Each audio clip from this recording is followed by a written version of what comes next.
That's funny. What? The trash. I could have sworn. Okay, never mind. Never mind.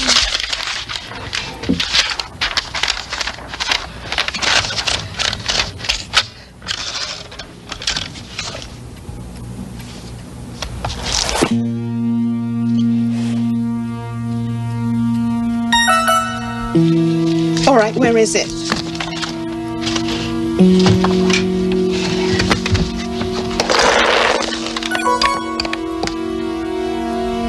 My mug. Kathy?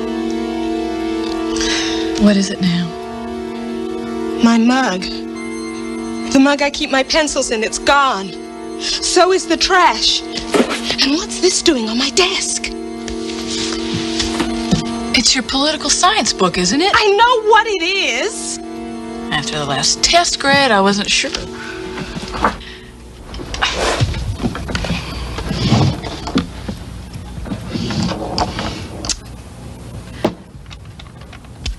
Ah, come on. There's nothing to get upset about. So you're a little sloppy. It's not a capital offense. My mother loses her car keys twice a day. Well, I don't. And I'm not a sloppy...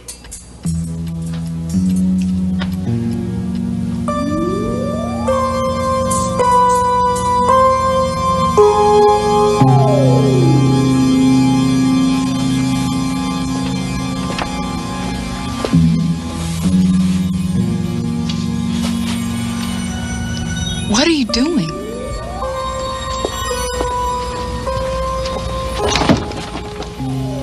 What is it? There's someone in the closet.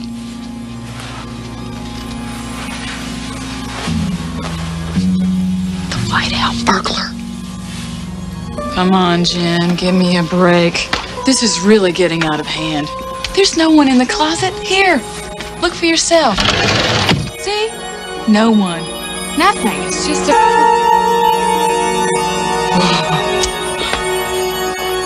You're not Jennifer Templeton. Not me. Her. I don't believe it. Just give her the mug back and let's get out of here. Right.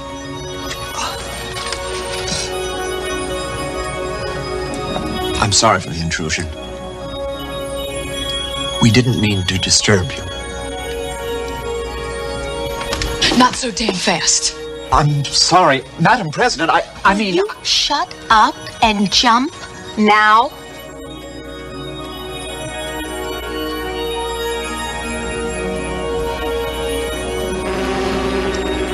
Oh, damn it. I'm really sorry about the mug. We weren't supposed to take anything you'd miss. The first president of Earth, and she's practically in tears. God knows what effect this will have on the time stream. And if you go back to see Cleopatra again, don't bother coming home.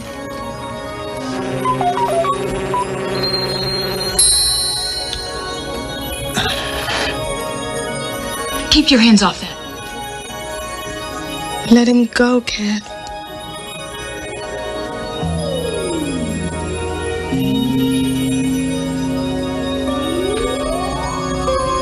Thank you. I know now why they called you the Great Peacemaker. Well, I'm history. It's been nice meeting you, Madam President.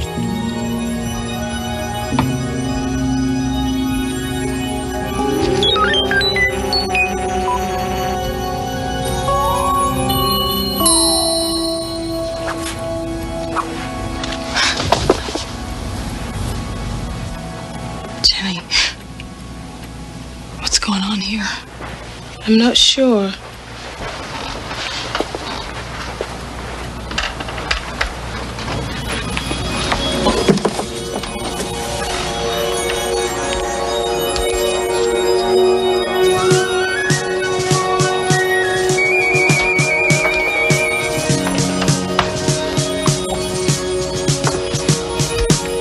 But I think I'd better quit cutting political science.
Mr. Schlesinger, it's morning.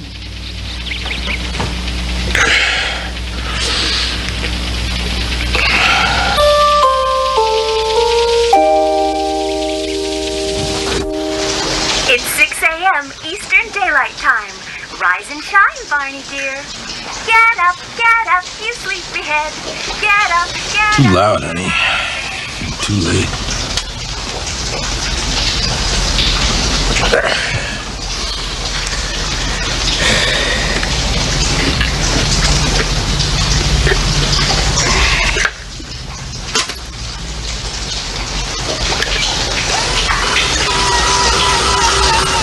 For most of us, our heart's desire seems to lie behind a bolted door.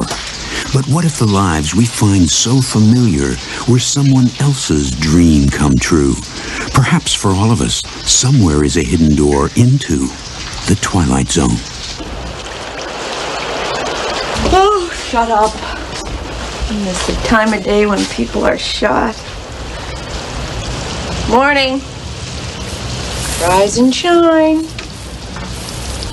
Still dead, huh? Well, I tried. Gee, I ought to get a lawyer. Morning, honey. Oh, well. It isn't the creature who lives in the basement. Cleaning it up, I hope. Katie, my girl. What do you think?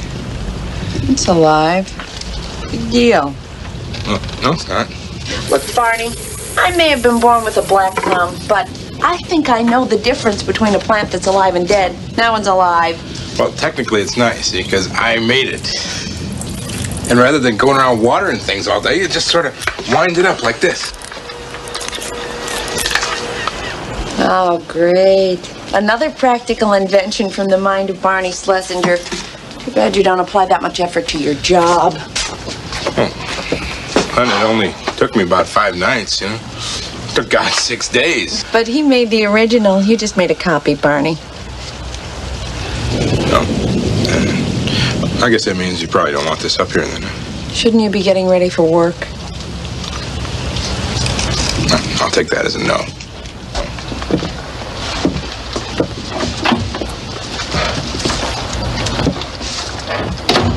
Nobody needs copies, Barney. How about the Xerox?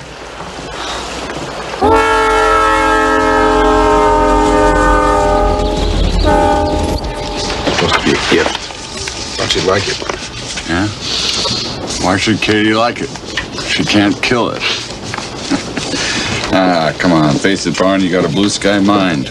I mean, Marconi could have learned things from you. Look, it's just that your timing isn't right. You're a little, I don't know, out of step. I thought that mouse missile thing had real possibilities. Yeah, it was deadly. Yeah. So the explosion left those little mouse parts all over the place, you know. People would rather have their nice, neat traps, I guess.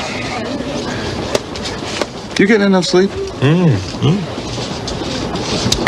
4 solid hours a night. Well, you see, Barn, I mean, that's no good. I mean, you can't get anywhere by working yourself to death. You having those dreams again? Every night for the past week. What was it this time? Garden party? Or were you just examining your collection of fine wine? Just waking up, that's all. Yeah, but I don't understand that. Who's waking up? You or the guy in the dream? Me? They're him. They're both of us. You know, ever since I was a kid, I've had this feeling that I was living in 2 worlds at the same time. 2 worlds that are just kind of side by side, but very different. You know? Yeah. It's starting to get a little confusing. So, enjoy the fantasy. At least you got that much. Yeah, but it's happening every night lately, and I'm just worried. You think maybe I'm losing my mind? You come on, Barn.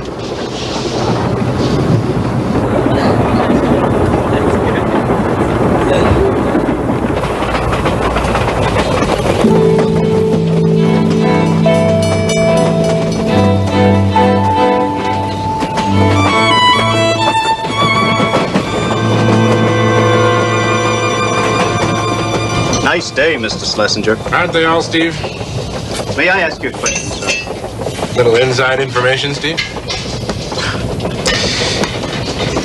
Trimboline splits at 50. I want you to stick with us. Thank you.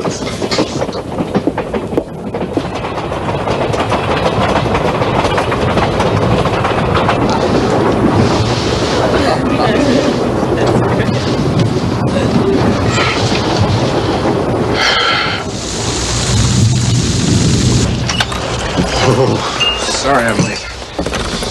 I suppose you're expecting dinner. Oh, sure, dinner. No, let's talk first, shall we? You promised me you wouldn't disturb my workshop, huh? No, you promised me you'd clean it up.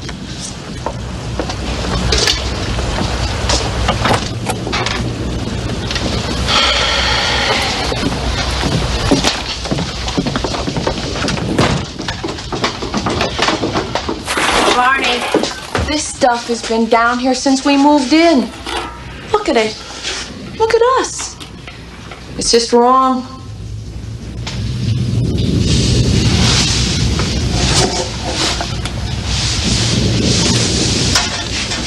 All right. You're right, honey. I'll clean this stuff up. And then we can start over fresh. And you can stop working on these stupid inventions. Well, they're not stupid, all right? Even if they were, hon, I don't think I could stop. My mind just works that way. Well, then let your mind work on this. If you want to sleep in my bed, you'll clean this up tonight.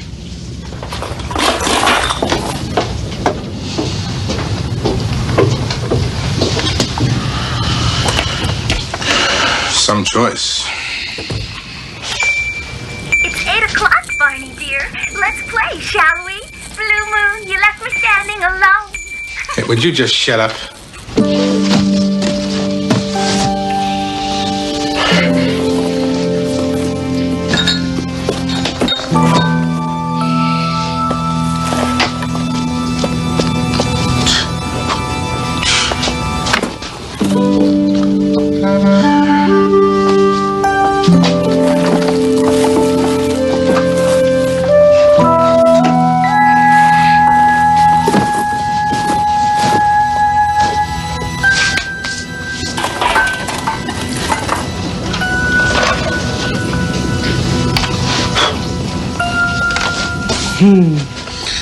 Good old mouse missile.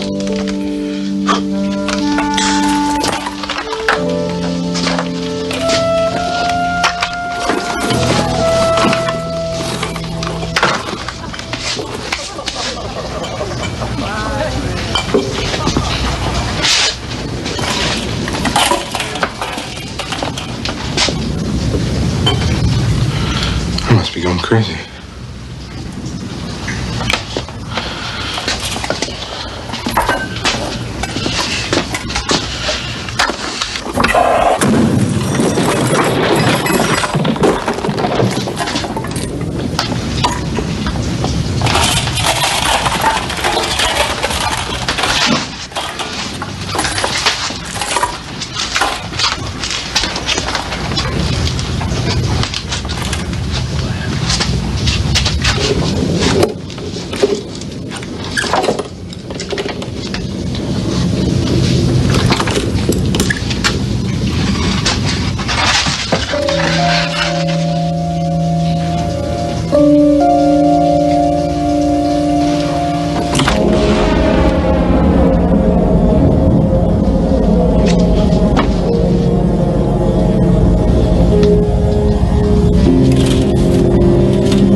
make another toast. Coming! I'll be right up. Hurry.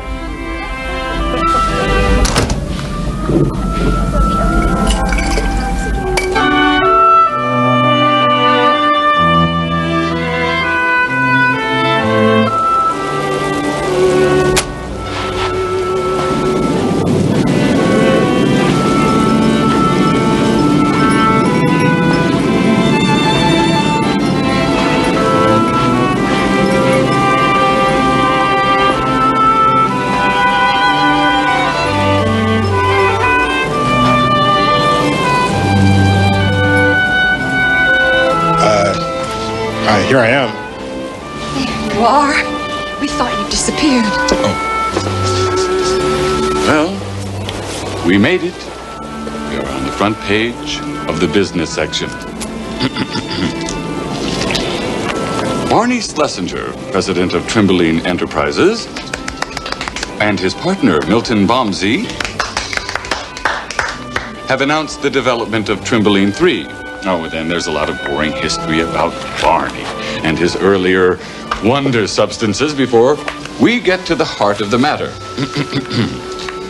Trimbeline 3 is a superfuel which Schlesinger states will allow the automobile to attain speeds as great as 60 miles per hour with a fuel efficiency of 100 miles per gallon. Schlesinger further claims that Trimbeline-powered automobiles will replace the horse in a few years.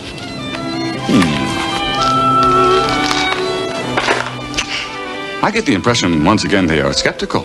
And once again, they will learn. Barney Schlesinger is a man ahead of his time. Well, let's hope so. A toast. Great. Well, to my best friend and partner, whose inventions have made the world a better place, and all of us a little richer. Here, here. All right.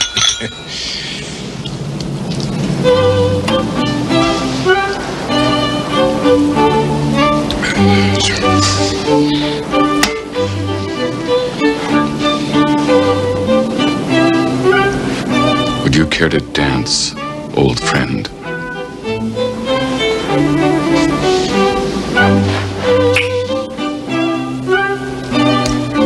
Yeah.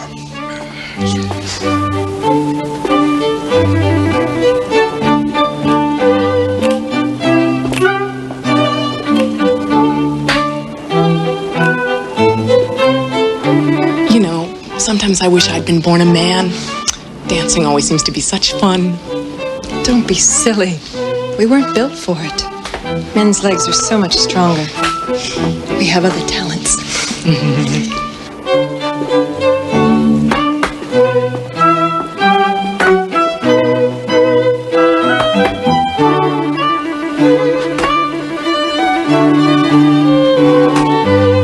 Isn't it high time you made an honest man of the lovely Mr. Schlesinger? Propose to Barney? Well, I must admit the thought has crossed my mind. He's so successful and intelligent. He's such a cute dancer. But you know, when he's with me, I'm never really sure he's with me. If you know what I mean. Another woman? You know how men are.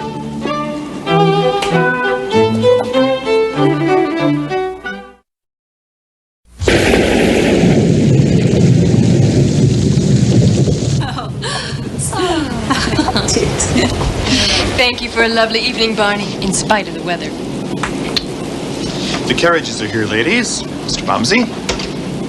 Hurry along, Milt.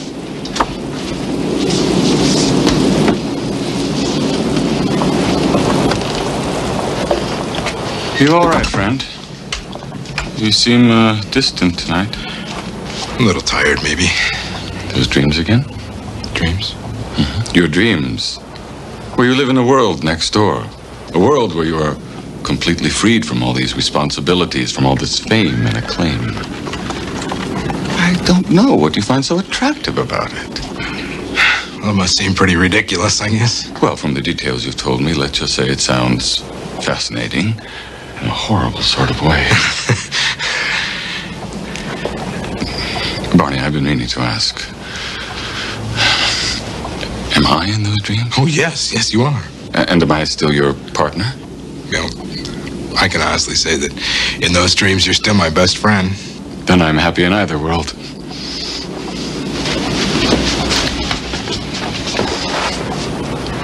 Stay here, Barney.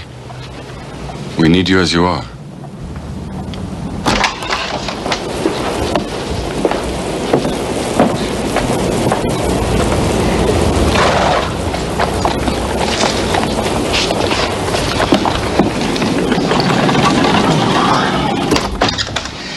Will that be all for today, Mr. Schlesinger?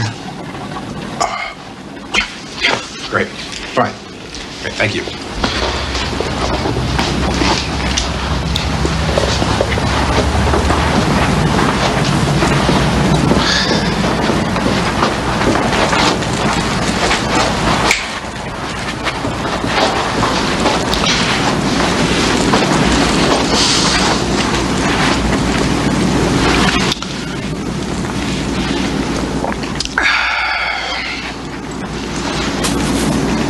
Too bad you have to wake up.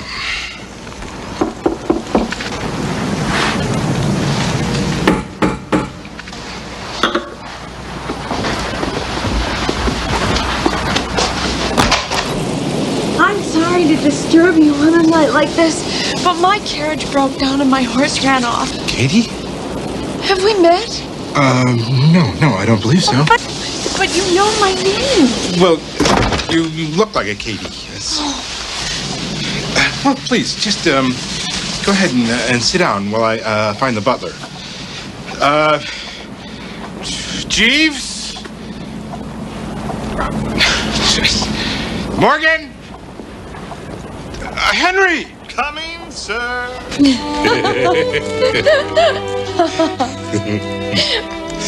You know, I've driven by this house every day and night for the past 3 years. Really? I always wondered who lived here. It never occurred to me to suspect that it would be the famous Barney Schlesinger. I didn't realize I was that famous. Would it be impertinent if I asked you a question? No, I can't see how. Where do you get your ideas for those fabulous inventions? Excuse me, Mr. Schlesinger. The blacksmith has found Madame's horse and repaired her carriage. Great, thank you, Henry. Great. Madame's garment has been cleaned and awaits her in the guest room. Well, I should get dressed.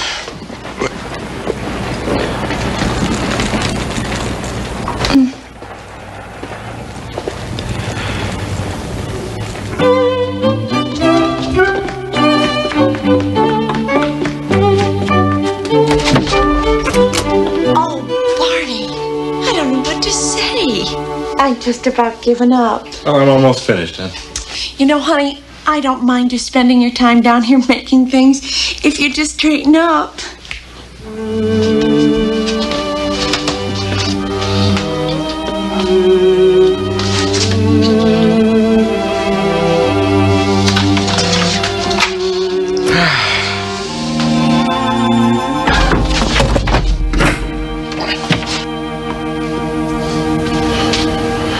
Good luck, Barney.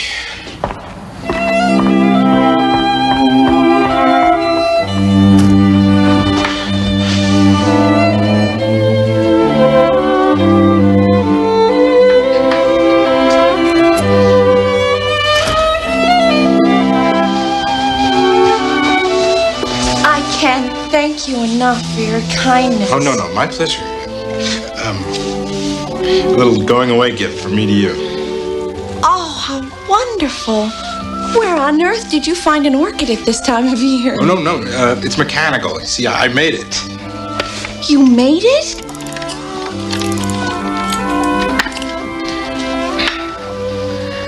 I'm holding a Barney Schlesinger original. Yes. Thank you so much. I'll treasure it. Mr. Schlesinger. Oh, no, Barney. Just call me Barney, please. Barney, would you think me forward if I came to call on you one evening soon? Katie, my girl, I think you can find me here every night from now on.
He's fine, dear. He's just playing. You know I worry, Ernest. I know, dear.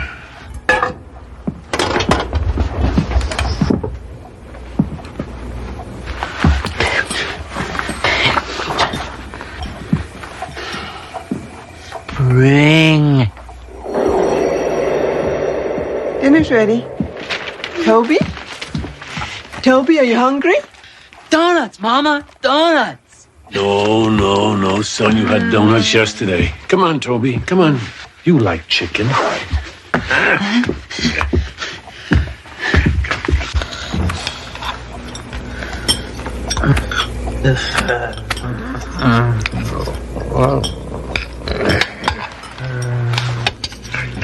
Toby.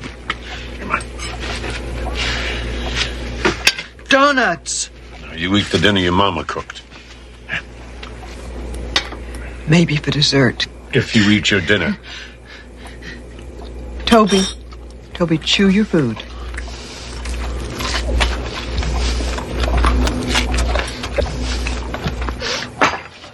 Donuts. All right, Toby, let Daddy get the picture.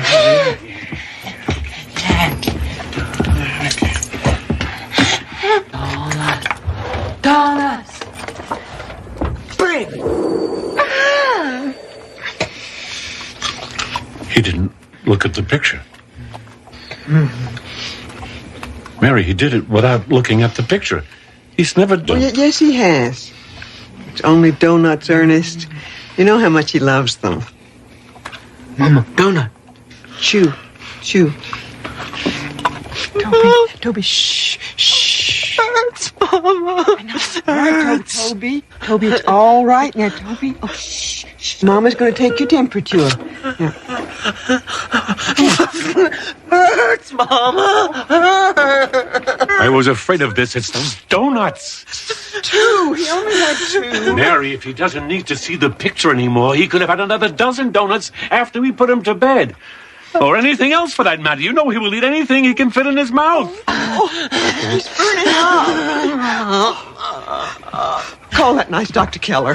He'll come. I know he will. He doesn't make house calls anymore, Mary. No one makes house calls anymore. Oh, he'll have to. Tell him it's an emergency. And he'll tell me that's what emergency rooms are for. We've been through this before, Mary. Tell him. Just tell him. Tell him what?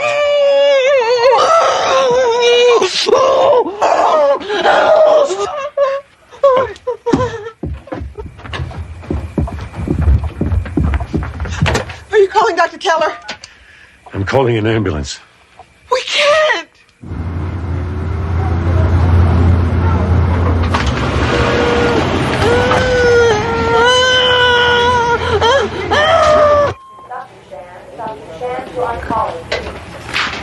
Is he all right? Toby, is he all right? What's wrong with him? It's food poisoning.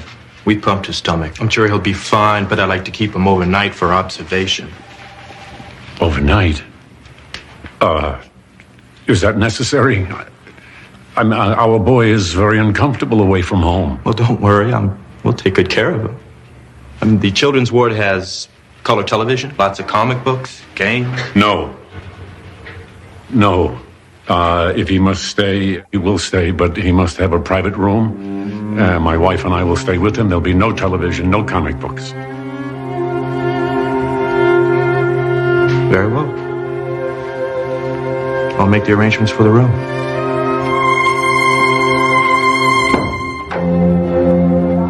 Good morning, Mr. and Mrs. Ross. I'm Miss Kemp. And this must be Toby. Toby. I'm Miss Kemp, Toby. Hello, Miss Kemp. Toby seems, well, just fine this morning, so we'd like to take him home. Oh, I'm sure the doctor will be discharging him shortly. In the meantime, I'd like to have a little chat with you. Chad, I think we would just prefer to take our son home as soon as possible. Yes, of course, I understand that. But I do have a few questions. You see, I'm with Children and Family Services, Mr. Ross. With regards to your son's schooling, for instance, we have no record of any. Toby's retarded. He doesn't understand. School, he's a very special boy. He's very excitable. Well, of course, I wasn't talking about an ordinary curriculum. You do know, don't you, that even the most severely retarded children can be educable. There's special classes for boys and girls like Toby. We do appreciate your concern, Miss Kemp, but we prefer to take care of our son ourselves. He's very suggestible. He's a sweet boy, but he doesn't understand. But we've made such great strides in treating children like Toby, special children. Come by now, we can teach them to be almost completely. Why? No, Toby, no! Pictures, give! No pictures, no! It's all right. I've read it. If he likes the pictures, let him have it. Here, Toby, do you want it? Pictures, Mama!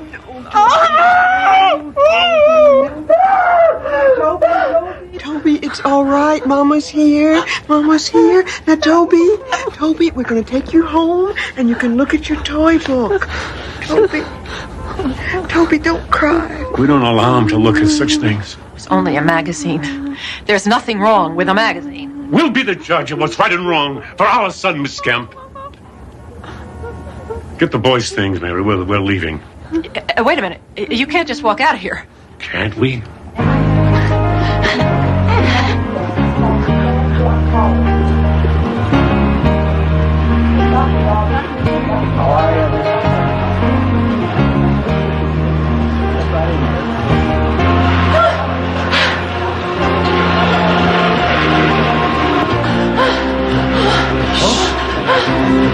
I feel sorry for the kid.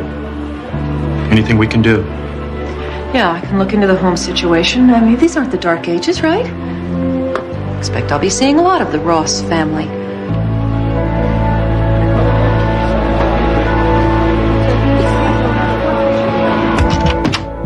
Toby, it's all right. Now, we're home. Now, everything's going to be fine now that we're home. Now, here you go play. Be a good boy.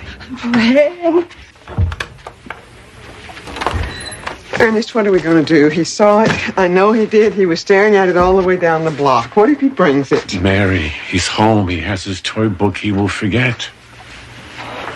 It was only a squirrel. It will be dead if it arrives. I will bury it in the backyard with the others. I will get rid of it, like I always do, don't I? Please, remember your heart now. Don't concern yourself. You know I worry. Well, Ernest, that woman, Miss Kemp, what if She won't bother us.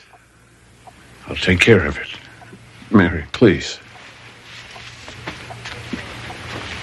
He's a good boy, Ernest. He just doesn't understand. Maybe that woman is right. Maybe a class, some kind of a special teacher. Mary. Just a little help. Just for a few days, just a couple of hours. That's not wrong of me, is it? For just a few hours.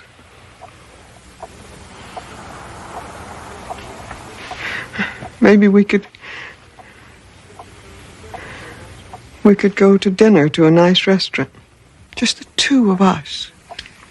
Or maybe we could go to a movie. How long has it been since we've seen a movie? I know you're tired. It would be nice to have someone share the burden, but we can't, Mary. We can't. He's ours. Our son, our responsibility. If we leave him alone for just a few hours, there's no telling what sort of things he might see.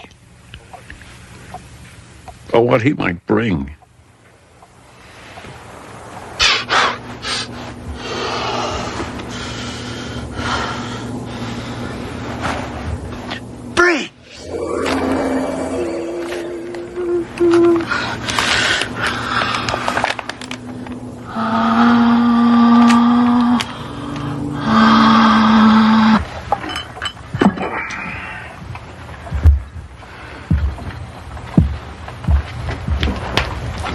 Mary,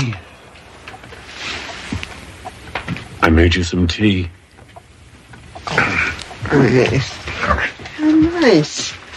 You didn't need to do that. Where's Toby? He's still in his room. He's playing or sleeping. He's fine, dear. Just have some tea and try not to worry. You know I can't help it. I'll just peek in and see if he's all right. I'll be right back.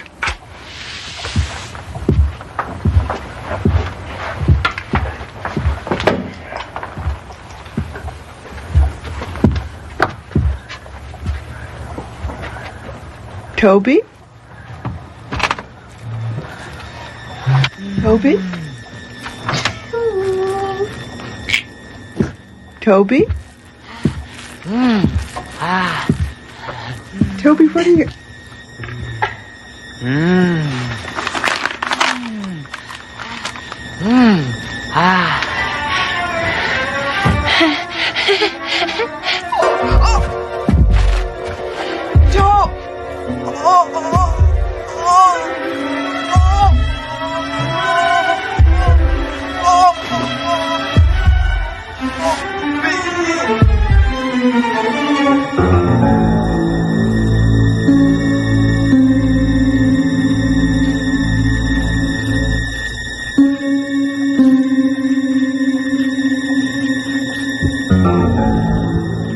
Mary? Mary?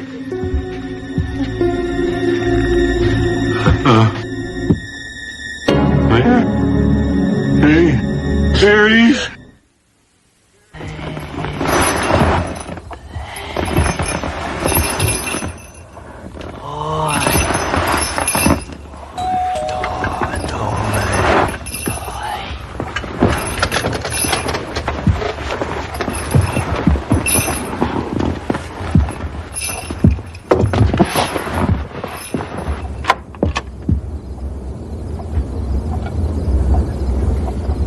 I hope I'm not disturbing you, Mr. Ross. I'm so sorry about your wife. Oh, yes. Well, thank you. Thank you. Mary. She was so very tired, Miss Kemp. She was never a very strong woman, and all the stress.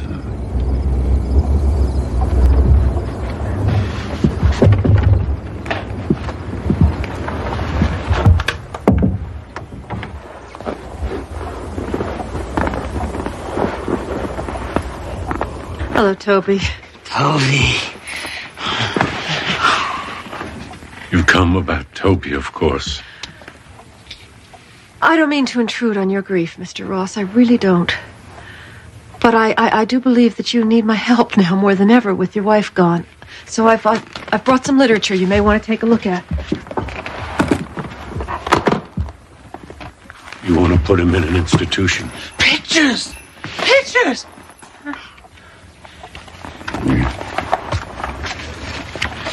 It's very nice. I won't send Toby away. Now, if you're done, I'm very tired. I'm not done, Mr. Ross.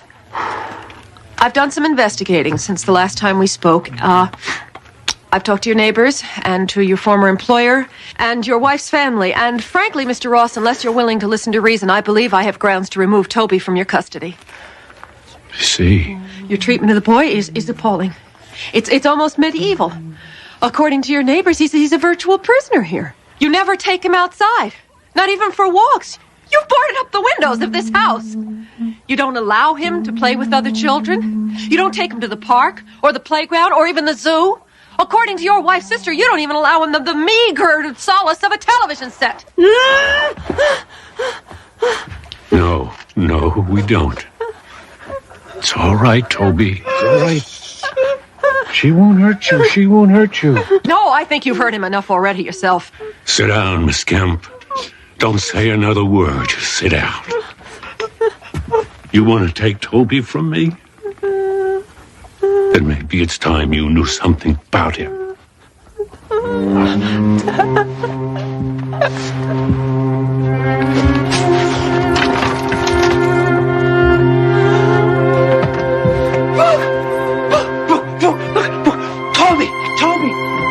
Toby! Boy loves books. Photo books, comics, magazines, anything with pictures in it. Toby. Come, Toby. Come on, Papa. Come here.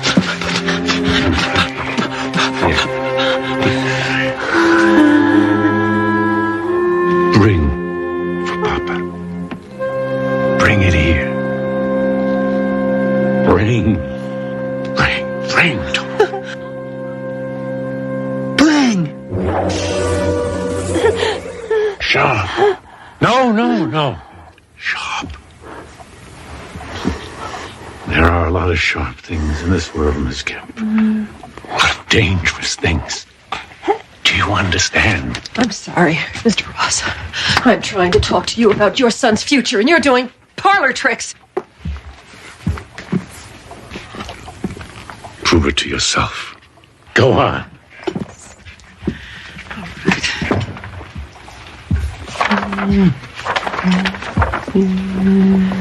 All right, Toby.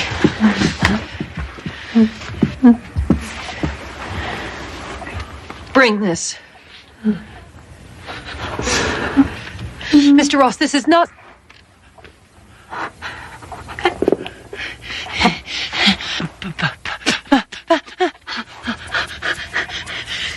Bring!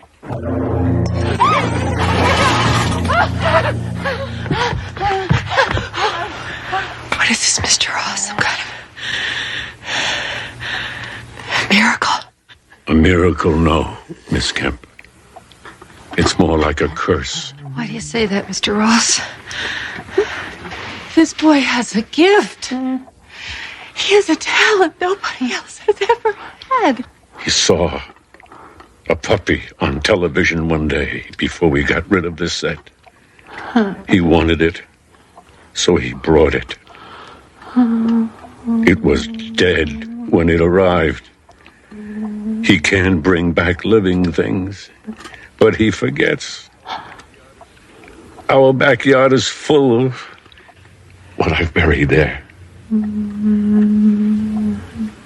Do you still want to take him to the zoo, Miss Kemp? Do you still think he needs to play with other children? Most of the time, he needs a picture. Now, sometimes Toby just remembers. I owe you an apology. Toby was never the prisoner. It was us, Mary and me. All right, Mr. Ross. Listen to me. It doesn't have to be that way.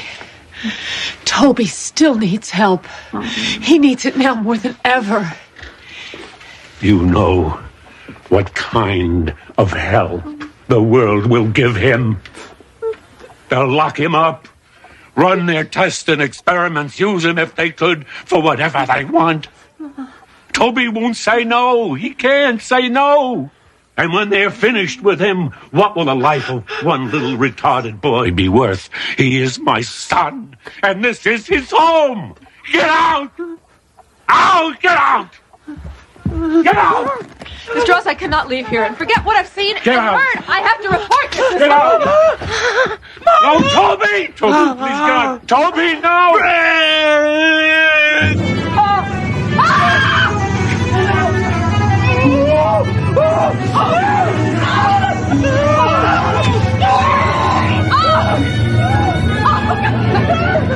Oh, Toby, no! Toby! Oh, look! Oh, look, that's not Mama. That's not Mama.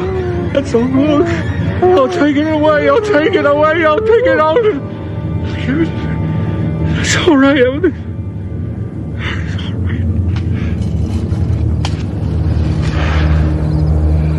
I'm sorry. Mary, the picture, he doesn't understand. It was my fault. I never should have.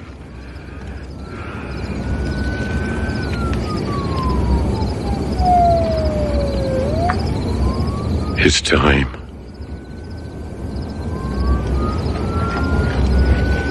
It's time.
You've always been such a good boy.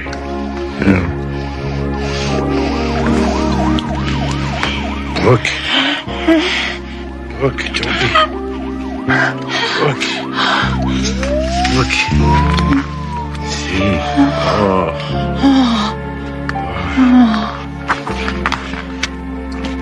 Oh. Isn't that pretty? Yeah. All the colors is like a sunset, all red and yellow and orange. Isn't that pretty?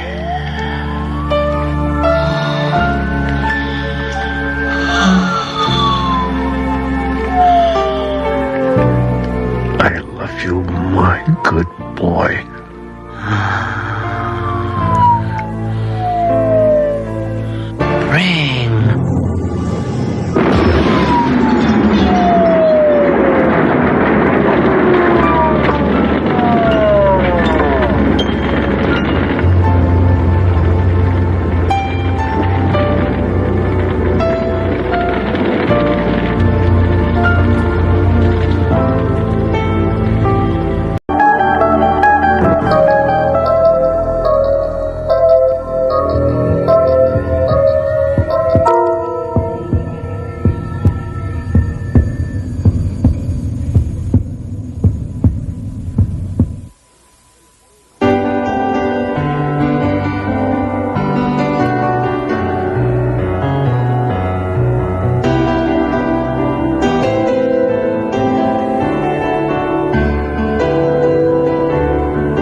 I've been cut.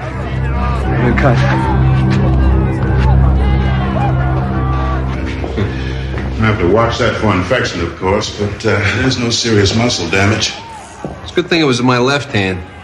It's always been lazy. Kept me from becoming a Billy Joel. Rick, would you say you're adjusting to prison life? Oh. Look, you don't have to answer my question. No, it's all right. I'll answer your question. I'm adjusting fine, Doctor. I've got a swell room, a couple of great guys from roommates. We're redecorating. Getting a lot of exercise, too. Yeah, well, that's not what I meant. What do you mean? You're not fitting in. Now, you got the white gang ticked off at you. And even though you play like Ray Charles, you hardly qualify for the black gang. What am I supposed to do, stand around while some guys get knifed? Wouldn't make me any better than the rest of them, would it?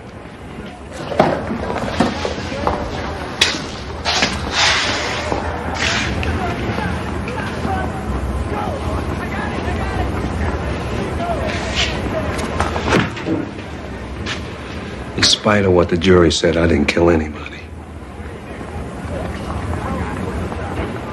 I don't belong here. I'm not ever going to act like I belong here either. Well, then, we're going to be seeing a lot of each other, you and I.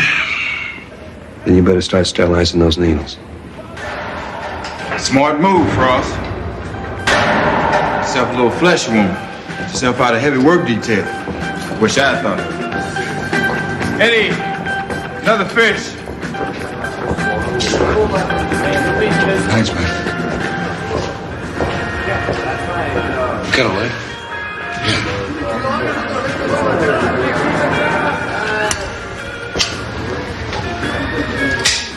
You're Frost, huh? Yeah. Piano player? Knocked off your girlfriend. She was my former girlfriend. They found her in a car that had been stolen from me, but I couldn't prove any of that. You don't even look like a con. I got a parking ticket once.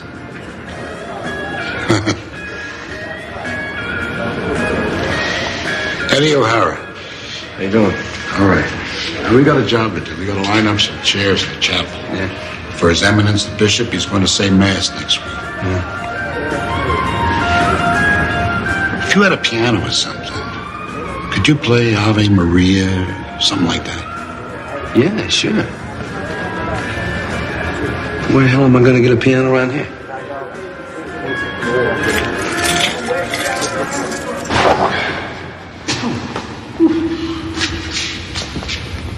What's a piano doing up here? It's a gift from my old pal, Mickey Shaughnessy.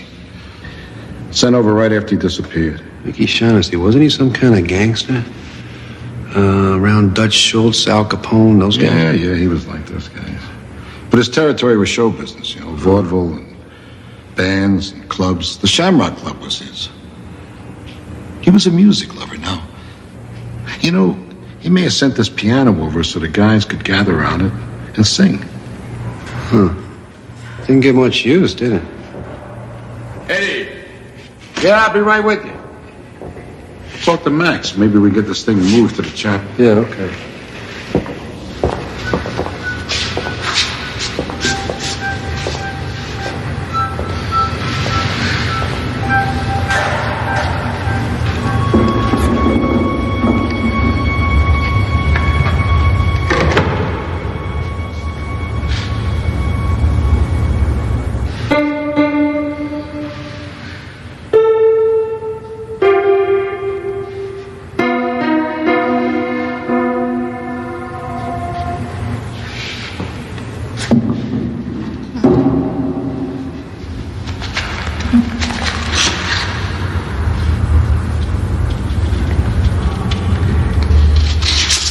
Scott Joplin, Maple Leaf Rag. Printed in 1899.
Hey, Ricky.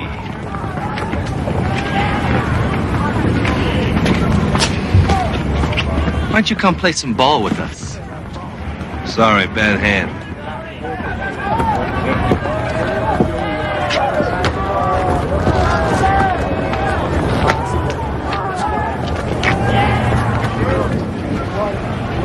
Leave him alone.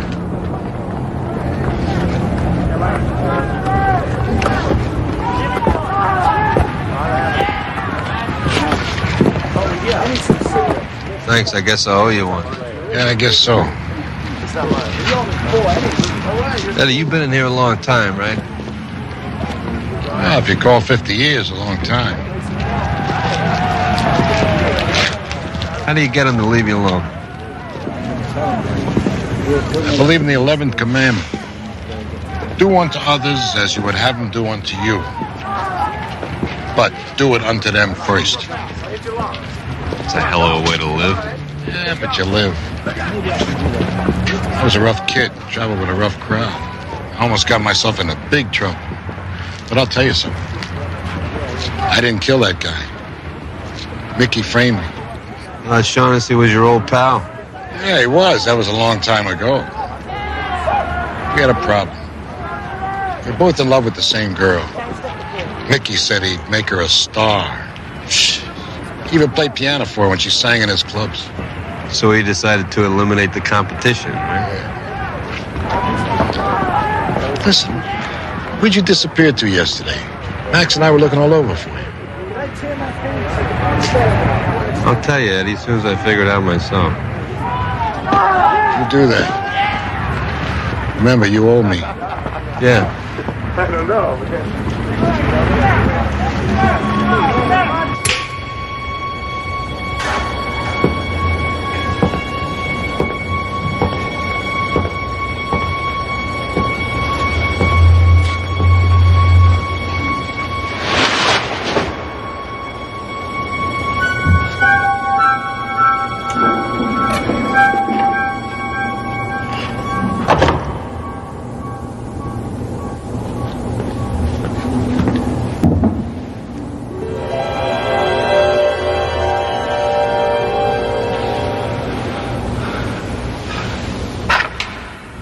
Let's see if anything else does the trick.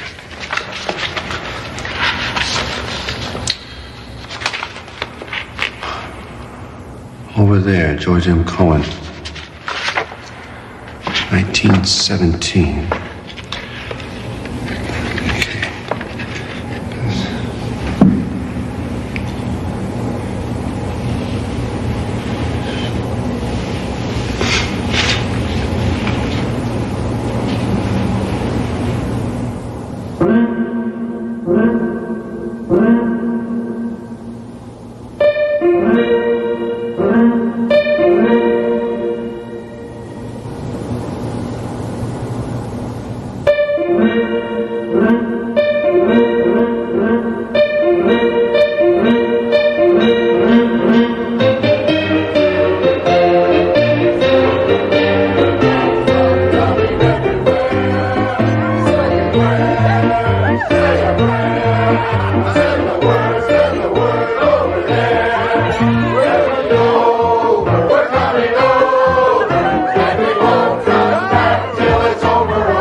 From here, it would be, south from here.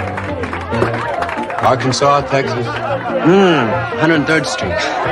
103rd Street? Yeah. Say, let me buy you a beer and then you could play that song again. Yeah, sure. All right, 1 second.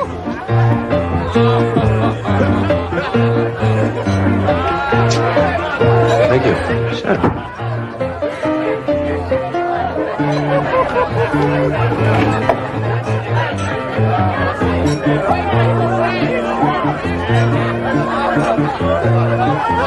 Well, I'll tell you sure can play that thing. So far, so good.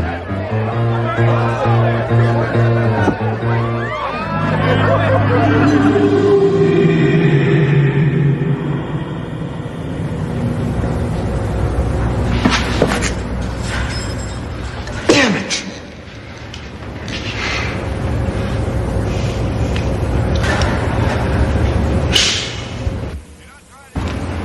It was the weirdest thing that ever happened to me in my life. Both times I started playing one of those old songs and then boom, I'm right back in time, right? First I was in a park. the next time I was in some place called the Shamrock Club. Mm-hmm. It's the weirdest thing. I could taste the beer. I could smell the cigarettes.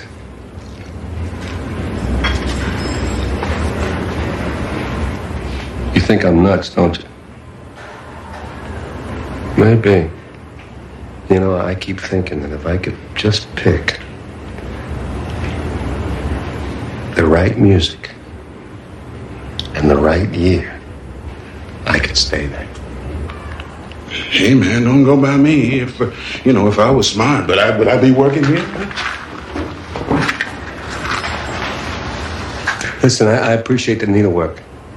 I'll see you around sometime. Hey, are you going somewhere? I don't know. I hope so.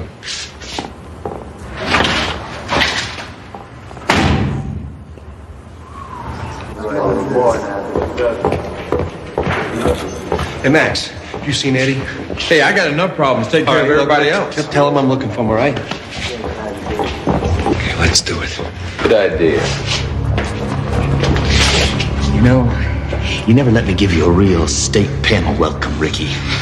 My only problem is deciding whether to kill you right now or just cripple you. You think you might be grateful to me if I let you live?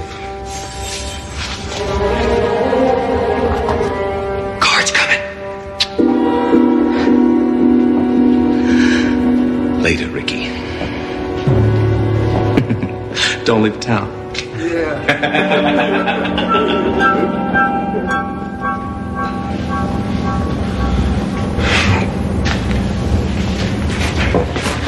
Okay. See, way to be good. No, it's shaking the blues away. No, it's there's someone to watch over me. 1928. That's good.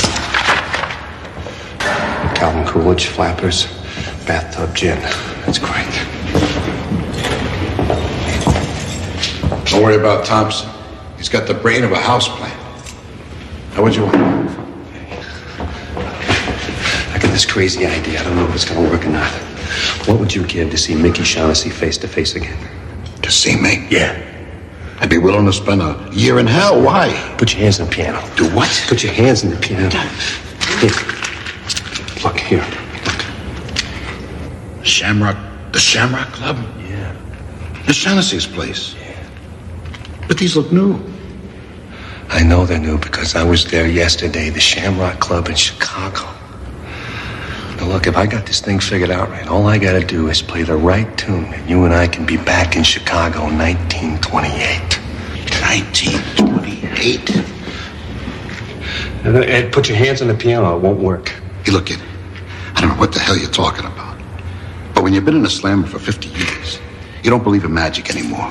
I have to do this, Eddie. So go ahead and do it. Be my guest.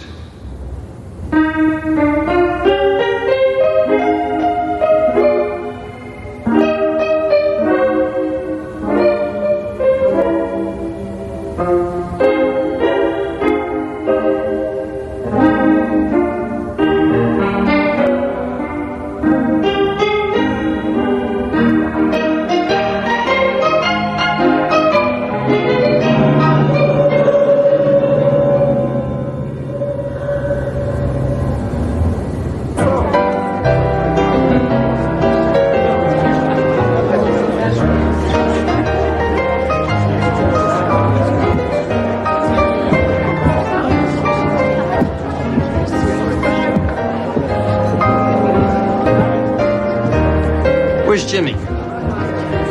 Jimmy who? The player from the Shamrock, the guy who was overpaying to be here tonight. I don't know. I think he took sick. The union sent me over.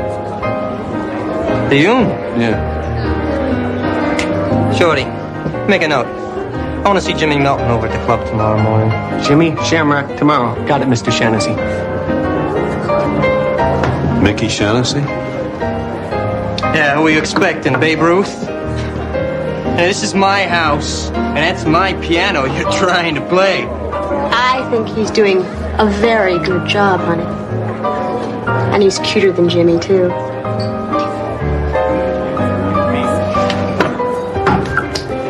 damn it. Shorty, Mom wanted to know when you get me one of them classy new pianos. What do you call them?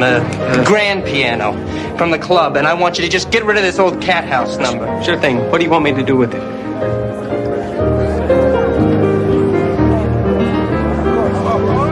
Why don't you just send it on over to Ellen's old friend O'Hara in the state pen?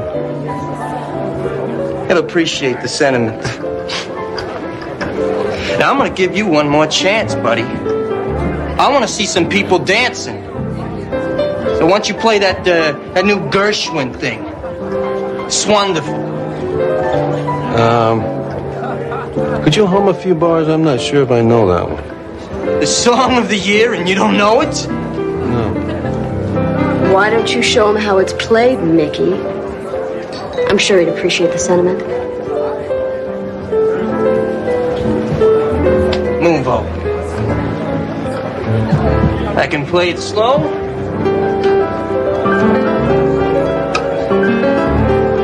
Or a little bit more up-tempo.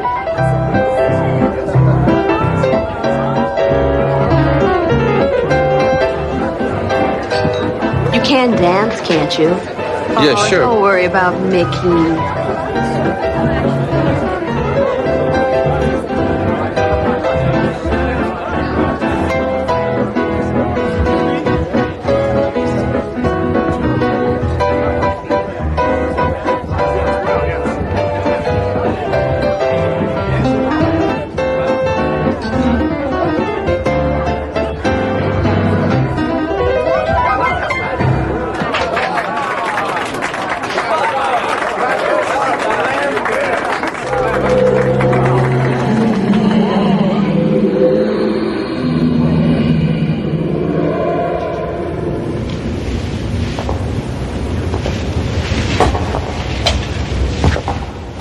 Hell am I?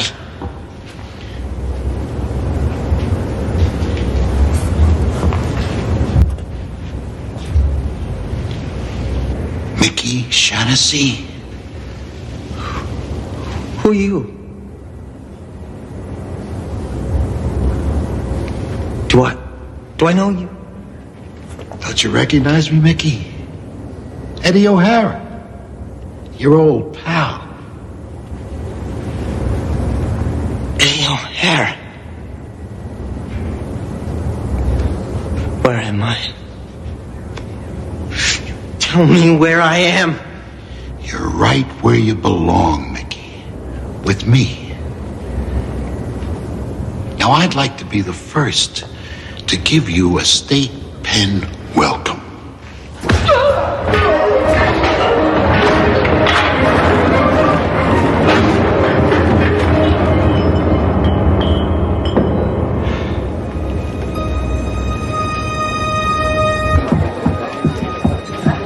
You know where Mickey went? Yeah, I do.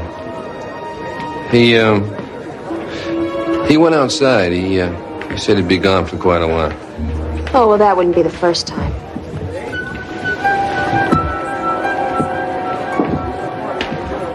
Are you all right? Yeah, I'm all right. As a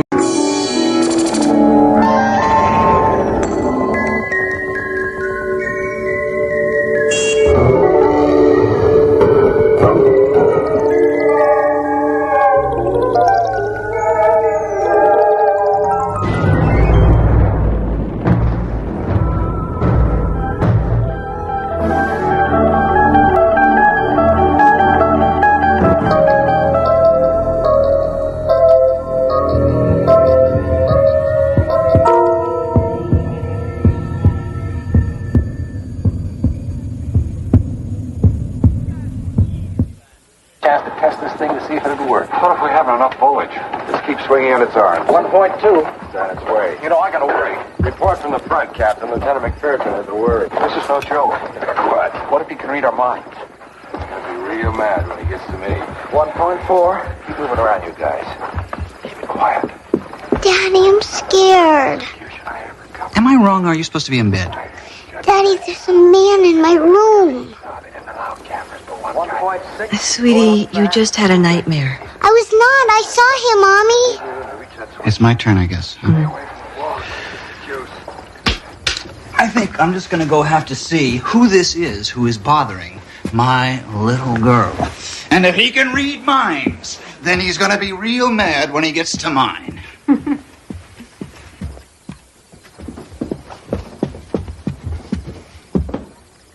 He was over there, Daddy. He was watching me.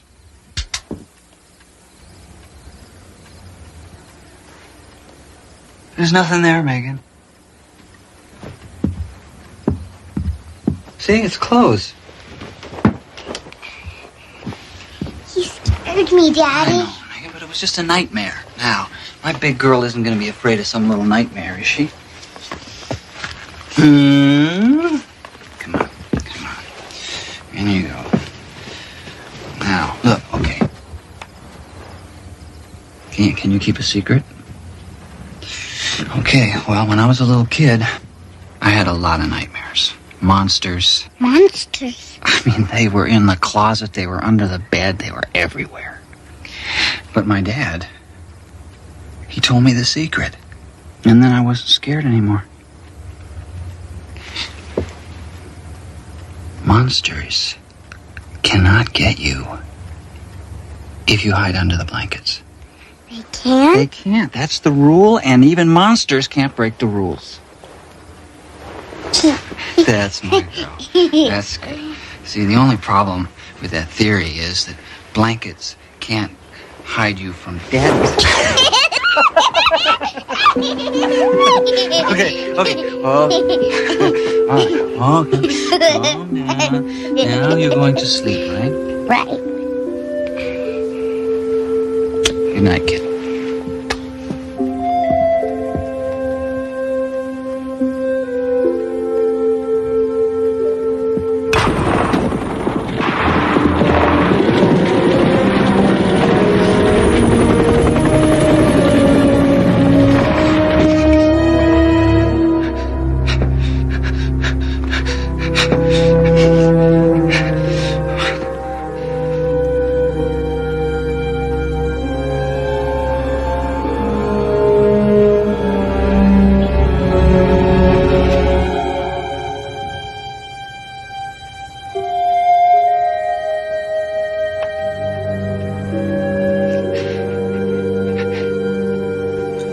Sorry.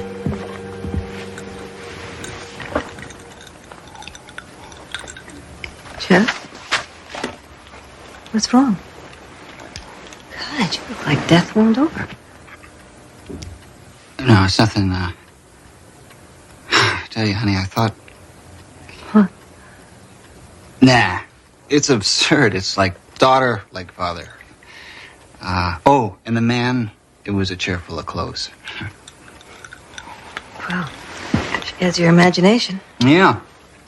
I was wondering where it went. She's okay, right? Yes. Yeah, sure. Here's your story. North Pole, November 3rd. Ed Scott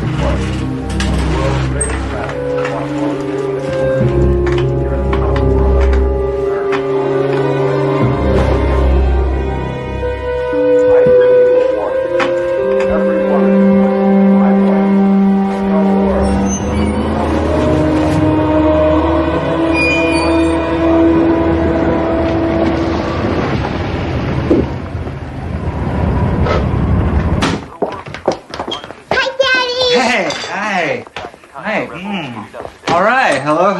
Well, I have roast beef here, I have baked potatoes in there, I have salad right here, and I have wine. Now for you, you get milk. All right? How does that sound? Yeah, like paradise Hey. regained. Why don't you go wash up, honey? Hey. What's wrong? Wrong? And what makes you think that something is wrong? Clues, Sherlock. The last time you served wine was the day that your car got banged up in the school lot. So what is it this time? This morning in class, a student asked me where I was during Vietnam. So I told him I was in school. You were? I remember it distinctly. I neglected to tell him that the school was in Canada. Well, it's none of his business. That's what I told him.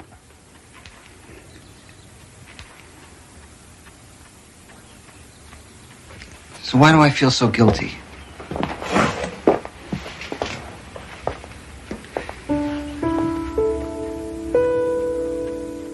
No. Is it true? I'm doing it again, aren't I? Okay.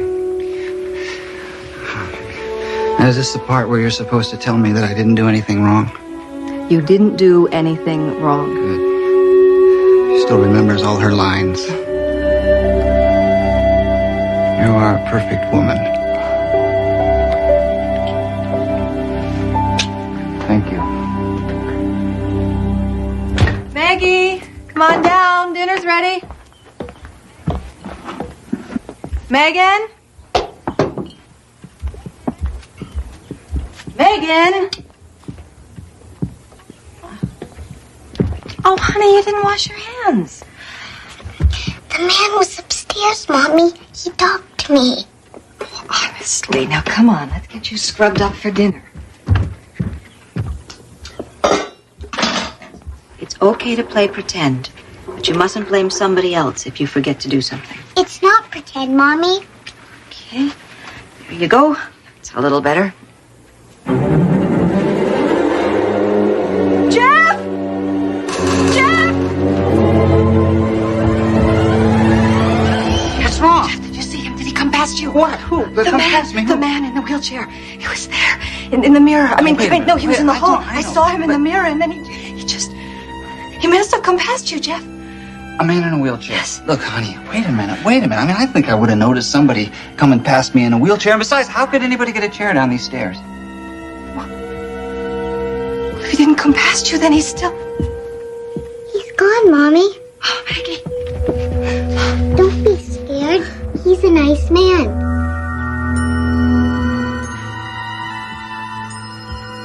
What the hell is going on here?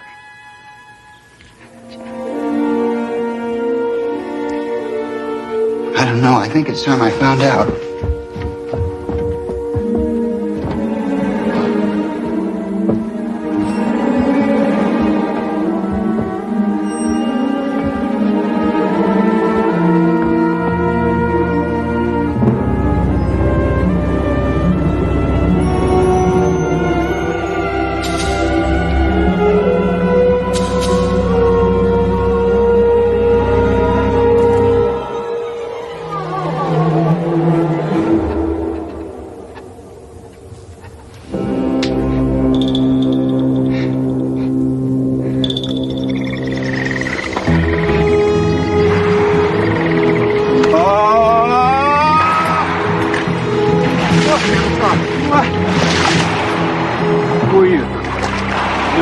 Hey, look, don't freak on me, spaceman. I need you, man.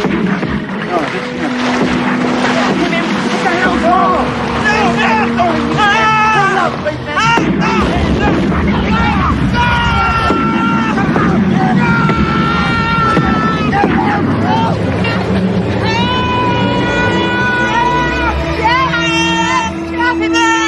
It's me. It's just me. It's just me, sweetie. It's just me. I'm the reason he's here. But you didn't do anything. Oh, no. I can think of something I did. I got drafted. But I chose Canada. I copped out on Vietnam. And now it looks like Vietnam is catching up with me.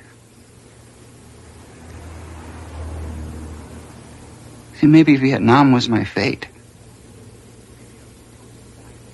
Maybe I was supposed to die there. And maybe this legless ghost is the guy who went instead of me. Or maybe he got killed because I wasn't there. No. This is just your guilt talking, not you. You said no to a dirty little undeclared war. You helped stop that war, Jeff. Now you know that. No, I don't know it. All I know is that I have to leave because if I go somewhere, then he'll follow me and you and Megan will be safe. Oh, maybe, but maybe not. Jeff, whatever this is, we've got to face it together.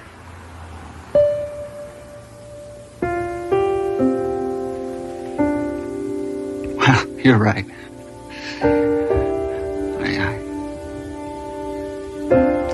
You are right.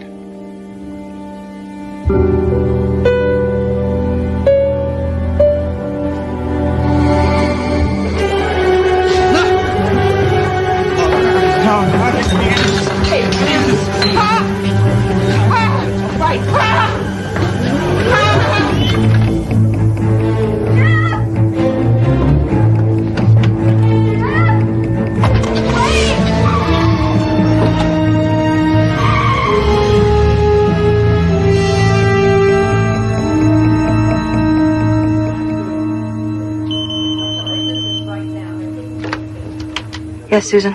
Your husband's on 5. Thank you. Where have you been? I've been so worried. Denise. Is it you? Of course it's me. Are you all right? You sound really strange. Strange? No. I'm fine. Denny, how are you? Denny? You haven't called me Denny since high school. Jeff? What is going on? I just need to see you, Denny. Just for a little while. I'm at home now, Denny, and I need to see you. Okay? Okay, I'll be right there.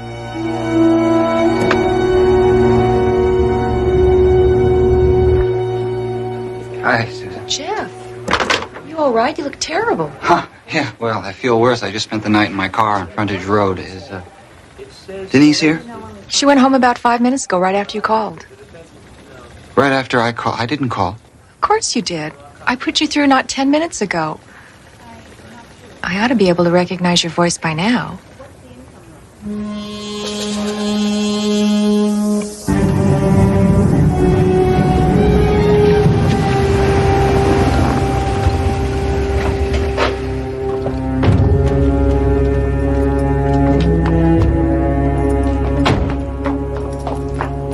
Denny?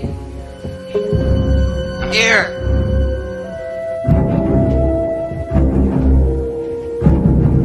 Honey?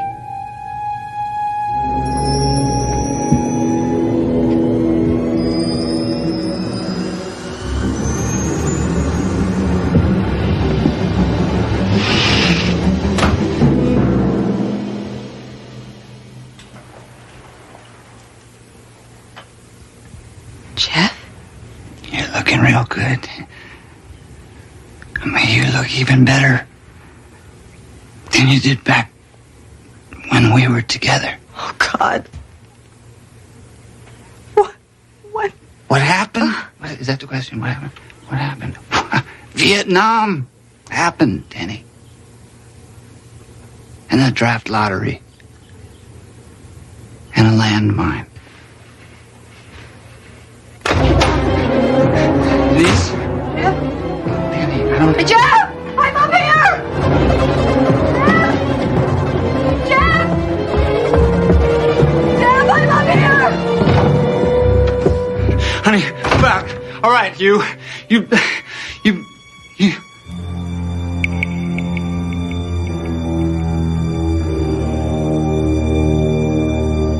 me. That's bingo. And this isn't happening, then a dream? Yeah, all right. But are you dreaming me? Or am I dreaming you? I mean, I don't give a damn one way or the other.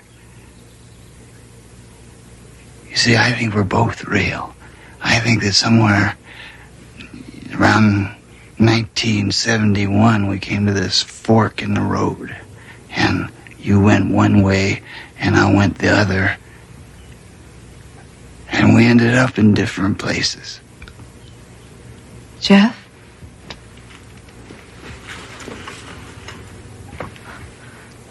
Spaceman? On your road? What happened? to us. To us. Oh, Denny, yeah. To you and me? Oh, well. Gee.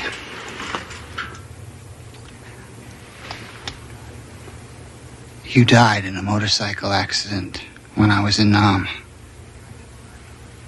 The guy you were riding with didn't believe in helmets. That's why you're here, because I'm guilty.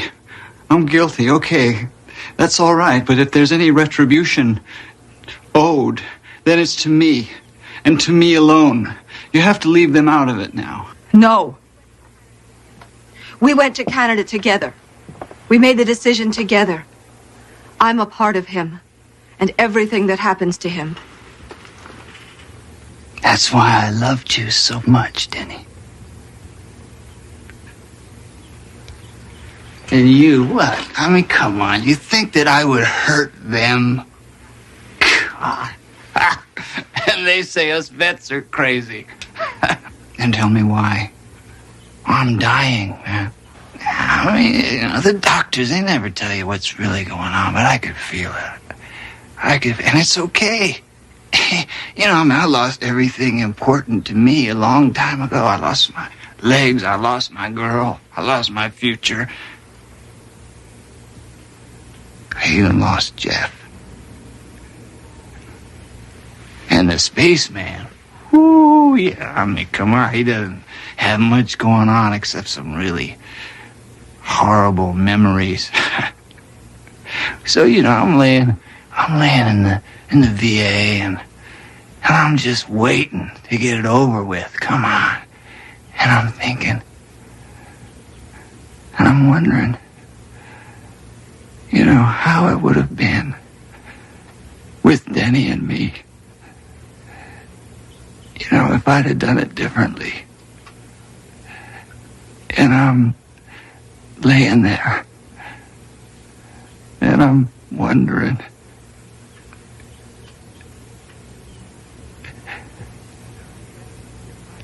And I guess I just wondered myself here. I just wanted to see him, brother.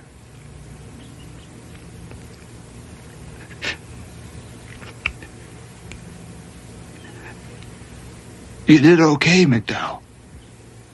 You did okay. I wasn't even there. I wasn't there either. I mean, I wasn't there for Denise. I wasn't there for Megan.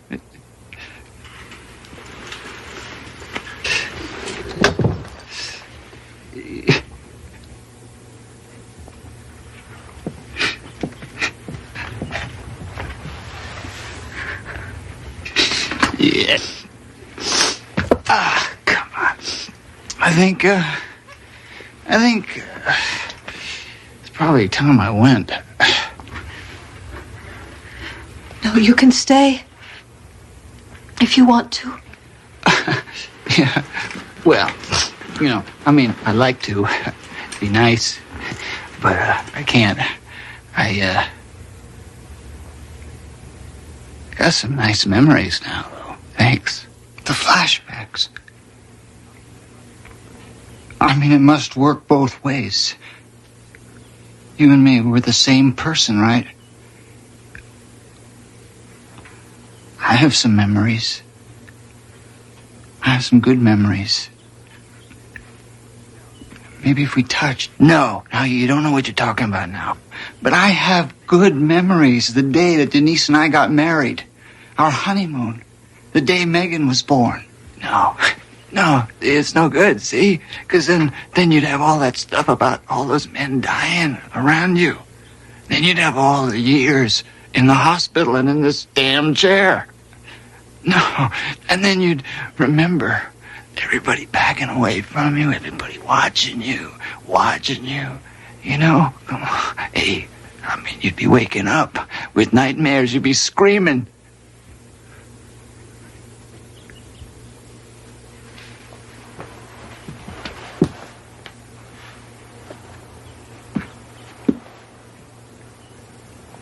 I'm not afraid of a few nightmares.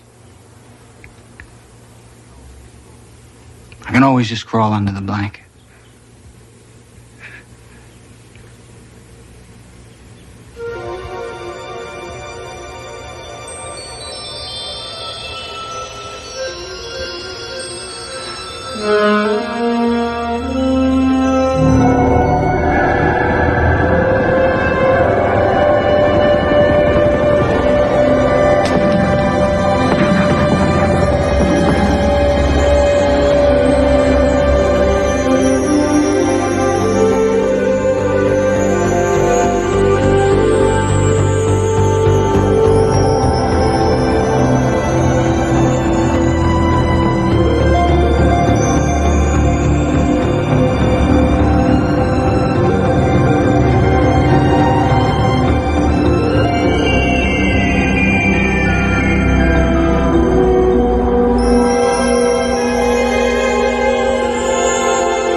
I guess we're both heroes, huh?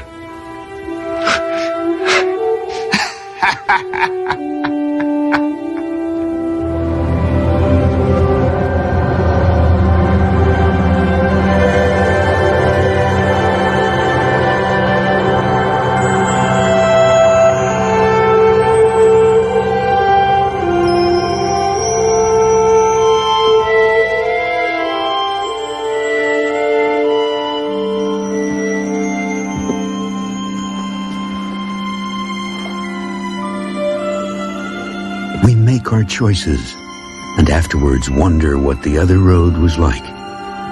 Jeff McDowell found out, and paid the toll. A lesson in courage and cartography from the map makers of the Twilight Zone.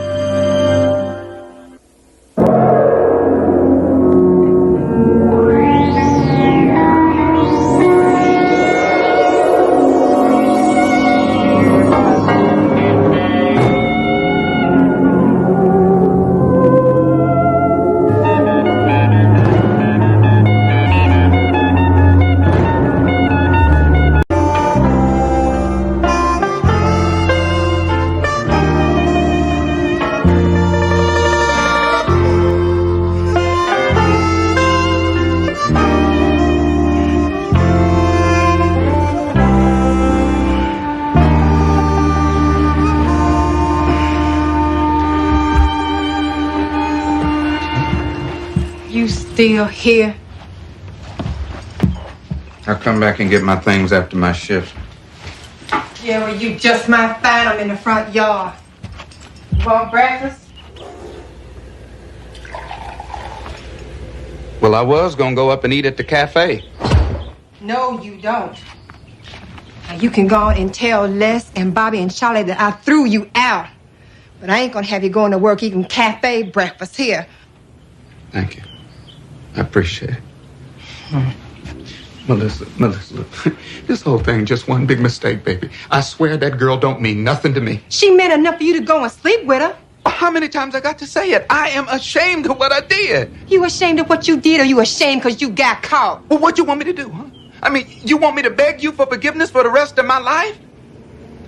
How the hell you want your eggs?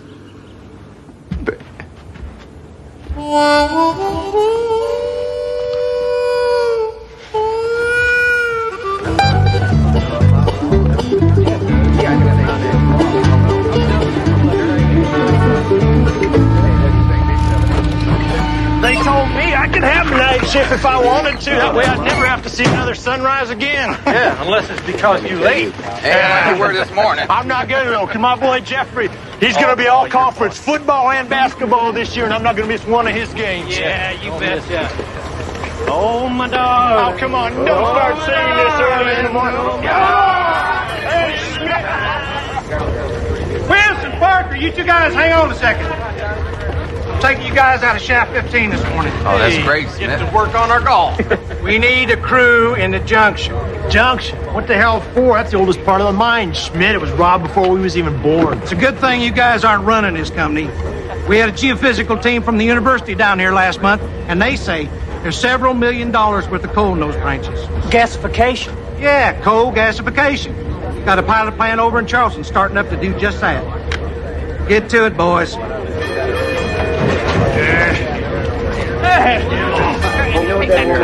And then they squish it all together, you see, and they make gas. Now, you're making yourself enough gas, you see, and the next time they raise them oil prices, you can just tell those fellas to go kiss your sweet patootie. We're not going to listen to this all morning, Yeah, gasification ain't important. It's high school football. That's what you say you read. I don't know about that. Last that article tell you this part of the mine's about 100 years old? Well, maybe it did, maybe it didn't. Charlie, maybe it's not too late to change shifts. 13C. 13D, that ain't right. What's the matter, Charlie? Well, that last turn should have put us in pillar 11. This says 13. Well, maybe somebody changed the numbers when they closed the junction. No, more likely we took a serious wrong turn back there. Last, Bobby, you track back to the shaft and get old Schmidt on the phone. Okay. Hey, Charlie, If we're not back by noon, you start without us. Get out of here. See you around, Bill. We could be digging down here for the rest of our lives, Joe. why worry? You're not going anywhere, John. You can make this a home away from home. Well, I hear you're gonna need one anyway. Charlie, you ought to take a look at this. Hey, Charlie, I think you ought to take a look at this.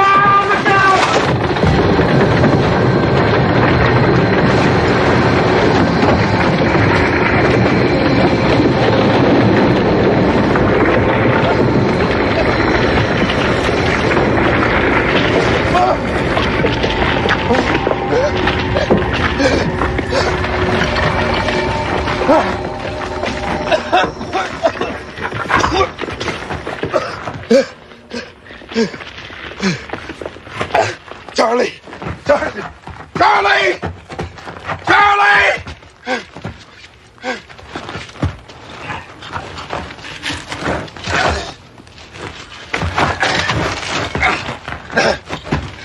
Charlie! Charlie!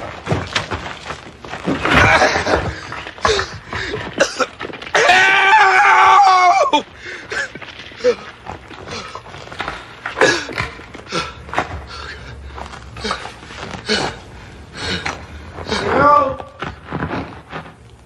Charlie? Charlie! Charlie!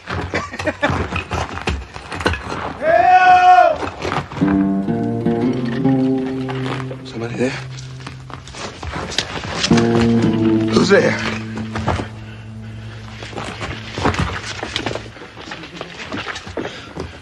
Somebody there? Yeah! Figured I could use a hand! Who's there?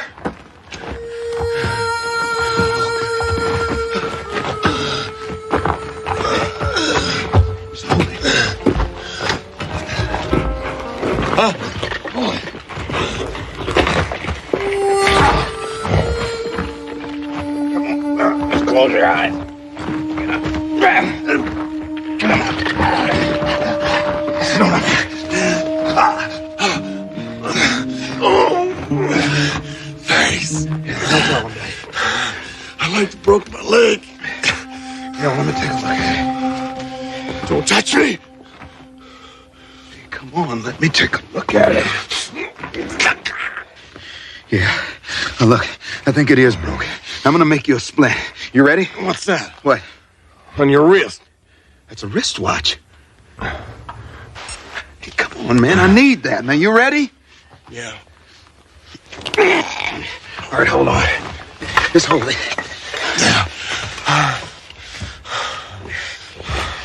When you're done, you turn out that fire. Huh? Turn out the lamp. Start an explosion. This ain't gonna cause no explosion. I'm just hoping that the batteries will hold out. Now, you hold this for me. Right there. No heat. Hey, come on, man. Right there. What are you doing? That's our light. I've never seen a lantern like this before. Yeah, well, you can pick one up at any hardware store. Costs you about $150. $50. That's 3 months' pay. Did you say $150 is 3 months' pay? Uh-huh. Hey, They're still up there. They gotta be looking for us. Yeah. Hey, somebody! Help! We're down here! We're here! Hey, you think they're still looking for us? They always do. Yeah, well, it sounds like you've been through a few of these. I've seen it happen. I spent a lot of time digging my friends out of spots like this. I can't understand it. I don't know what happened. I don't rightly know. One minute I was swinging a pick, and the next I was buried under a pick? You had a pick? Where is it? Somewhere up there. Oh, God. How could you lose a thing like that? We could dig our way out of here. Save your breath. It's under a ton of rock. I don't believe I know you. I didn't know we had colored working in the mine. Yeah, well, we're all over the place, buddy. I don't think I know you either. I ain't never seen you, not on the day shift. You work the day shift and you don't know Ray Dobson? No, I don't. I'm the senior man here. Are you right? In making what you make? Well, you ought to talk to your union rep, man. The only union men in this mine are dead men, sir. Now, Ray, this is stupid. We got a hell of a lot more to worry about instead of you and me down here fighting. You're right. Yeah, right. I'm sure your daddy told you the same thing that mine told me. Just like religion and politics, you don't ask a man what he makes. I wouldn't know. My pappy died when I was born. Cholera got him in 1877. Yeah, well,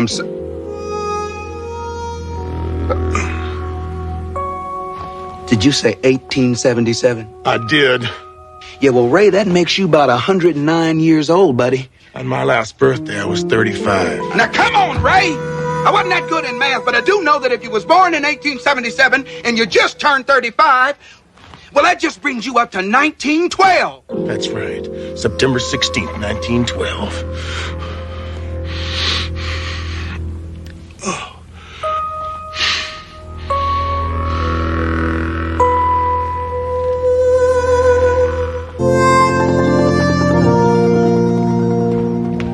There you are, Dottie. Did we ever get that letter from the school board?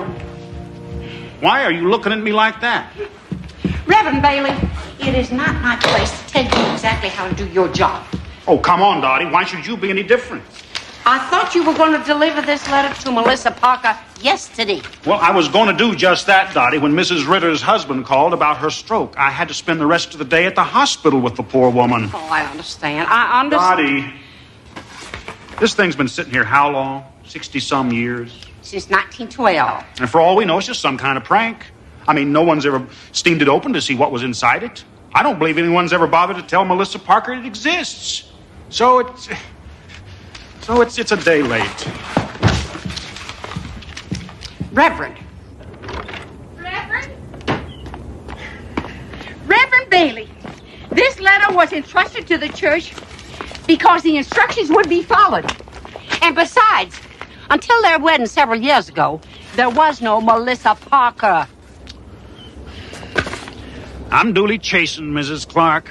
Of course, the instructions should be followed. Although I must confess, I see no reason to worry that it was delivered a day late.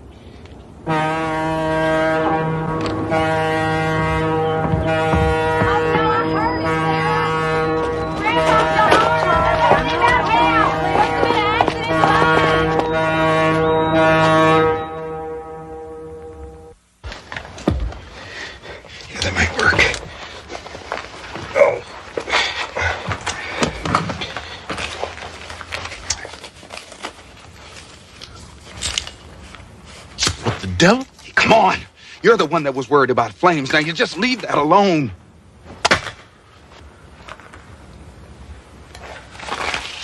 What's this? Well, the last time I checked, that was a $5 bill. Oh, yeah? Well, what do you call this? Counterfeit. This is a perfectly good silver certificate. Are we going to sit here and talk about this, or are we going to try and dig our way out of here?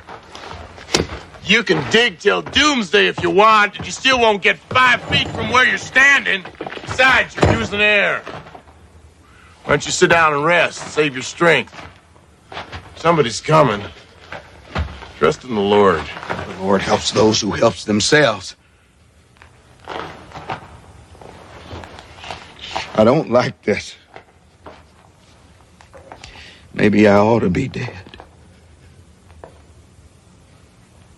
Maybe I'm already dead. Then what does that make me? You're another ghost. Yeah. There's been a lot of cave-ins down here. Well, maybe you died in 1912.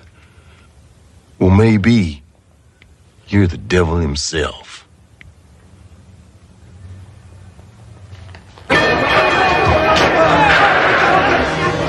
D13! We wanted D13! Oxygen D13! People defense. We had a whole tunnel collapse. We're trying to get the men out. Keep them out of there so we can get the work done. We'll let them know who's safe as soon as we can. Now move out, boys! We need Charlie! And we need Bobby! Who's with you? Just last. Me. What about Charlie and the Parker They kid? were way back in the junction when the whole thing came down. Damn it! Watch out! Roger coming through! Hey, did you see Johnny down there? Did you find Parker, too? We're looking to find this one. The whole thing is down! He's out, man. Try to search for one man whose hair's running out in 100 square yards of tunnel. We may never find him in that. What are you going to do, give up? No. We got a few tricks. First, Tyler, get the rescue team over to the junction. Bobby will show you the way. Les, pull that crew out of shaft 6. Get them over to the junction from the other side. Have them get some picks and shovels. Okay. That's the only way. Okay. Come on, you guys. Let's move, people. Ray, this air's getting stale. Tastes like coal. You gotta take it easy. Stretch out the supply. Yeah, well, can we talk at least? Can't talk, you might as well die. Yeah. Anyway, I was seeing Abby Carter at the time. She had this sister, Sarah. A twin. They was always pulling the switch on me. Just so happened they pulled it the very night I was going to propose to Abby. I guess I was so nervous I couldn't tell the difference. I went right ahead and proposed to Sarah, who said yes. Abby was so mad at me she wouldn't talk to me for weeks. Which one is that? Is that Abby or Sarah? It's Sarah, of course. She's the one that said yes. Ray, she looks like a good woman to me. You married, John? Yeah. I've been married several years. Her name's Melissa. She was my high school sweetheart. Sarah and I have been married 5 years. Yeah, well, 5 happy years, I hope. Oh, we had our ups and downs. Yeah, well, right now I'm having one of my downs. I've been making mistakes. Mistakes I'll be paying for the rest of my life. My mama used to say every night when the sun went down, it was the death of the sky. But at dawn, it's reborn.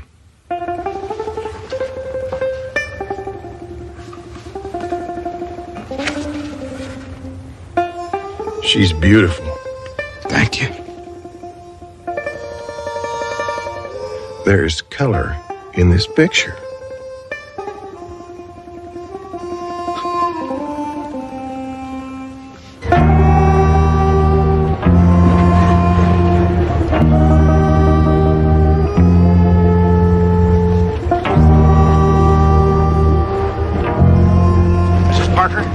Mrs. Parker? Melissa Parker? I'm not ready to see you yet, Reverend. This has nothing to do with the mine, Mrs. Parker. I've been looking for you. It's about a letter addressed to you. I don't understand. It's old. 74 years old, to be exact. What is this? No one knows. But you're Melissa Parker, as it says. I was supposed to deliver this letter to you yesterday so you could open it. Go ahead.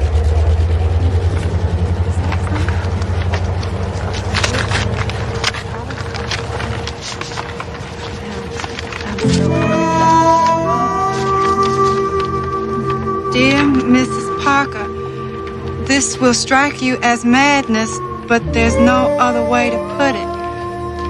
If you are reading this on September 15th, 1986, then you must stop your husband John from going to the Kasu mine.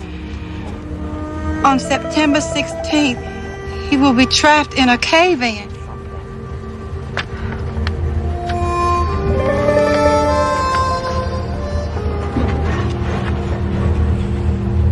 I don't want excuses, I want equipment, and I want it here right now! Melissa's on her way in here and she's got the Reverend with her. That guy works fast. What about the vent shafts, Dutch? Can't we check those? Junction's an old egg, Bobby. They didn't drop as many vent shafts as we do now. Yeah. We're just gonna have to face facts. Our chances of finding Parker are non-existent. I'm sorry, Please, Melissa. listen to this. John Parker is trapped in a junction in a tunnel opened September 2nd, 1912. Approximately 25 yards north of Pillar 11. Let me see that.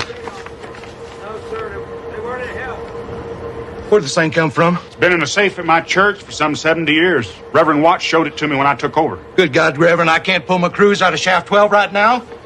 You don't just pick up and move a crew like that on some goofball idea. Parker's dying down there.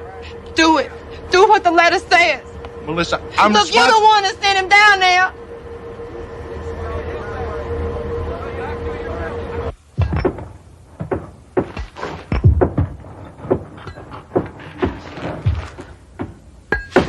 Ray. Did you hear that? What is it? That sound, listen. Ray, there's somebody up there. We're here! We're here! We're here! Hey, come on! Keep coming! We're alive! We're here! Come on! We got him! Come on! Look out! He's got a foot back! He's gonna get away here!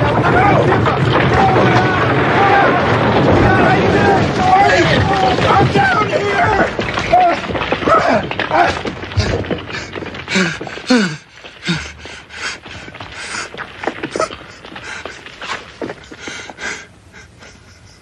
I got him. I'm telling you, you gotta go down there. You're gonna be on there. Will you listen to me? I'm telling you, he's still down there. What's he talking about? He's the only one missing. Too much dust, I suppose, makes him see things. Oh, Ray, you're safe, thank God. Oh, God. Sarah, this man saved me. His name's John Parker. He didn't know me. He didn't have to help me, but he's still down there. No, Ray, it's all right. You're safe now. We can go home. I got you back. I can't just leave him down there. Ray, they say that you were the only one down there. Here's a picture of his wife. He told me all about her. The picture's painted. I know this sounds crazy, honey, but this man's from the future.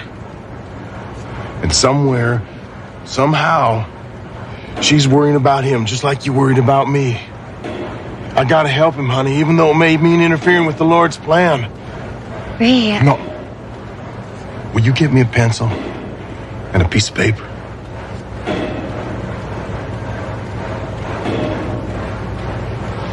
I don't understand any of this, but I love you. And I will help you. Your husband saved my life, Mrs. Parker. And if you believe that a man facing death thinks only of those things that are important and true, you should know that John was thinking of you. He's too good a man to spend his life begging forgiveness. Sincerely, Ray Dobson. Hey, this guy'll do anything to get out of work for a day. We had to beat him up a little bit, but we got him. Oh, done real good! Bobby, great mate. It's okay, Melissa. I'm all right. Melissa. I'm sorry. I'm so... Let's go home.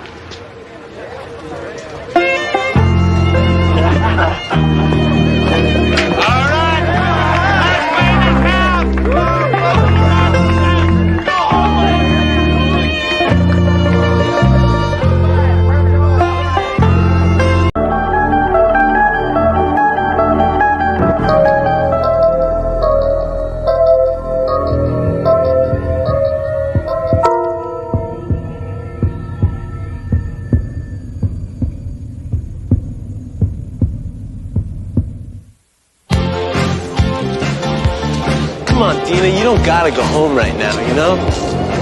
I don't know. I told my mom I'd go to the drugstore and come right back. Well, since when do you do what you tell your mom, you know? Come on, we'll have some fun. Oh, yeah? Yeah. Doing what? I don't know, I mean, I'll scare up some burn and I'm sure we'll think of something. And what is burn? Oh, burn like booze, you know? Well, look, I mean, it's gotta be better than sitting at home, right? I mean, unless you want to vegetate with Mom and watch Dynasty on the big screen.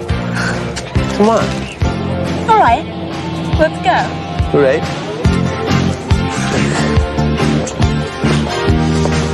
Freeze, slime!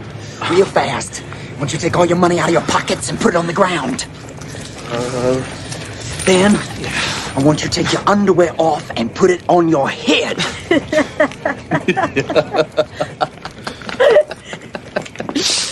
Oh, Lonzo, man, you know, man, I swear I think my little brother would have done it.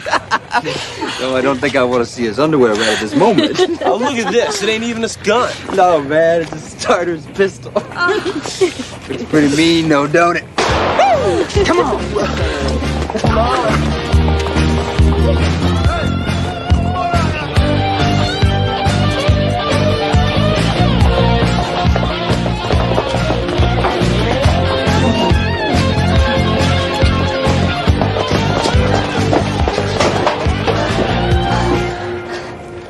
Greg, I want to go home. Oh, no, not yet, man. Something I want to show you. Come on, walk me home. Come on, it's only a couple blocks from here, man. I promise you. After we check it out, we'll all walk you home. Okay?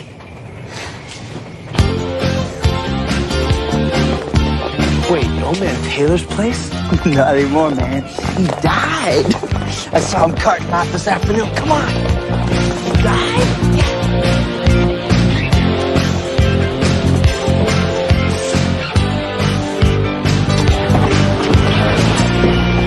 The ambulance guy's back here this afternoon. Had the top off and checking it out. Oh, like silk, man. Feel this. This is a hell of a car, ain't it? I wonder what the inside is like.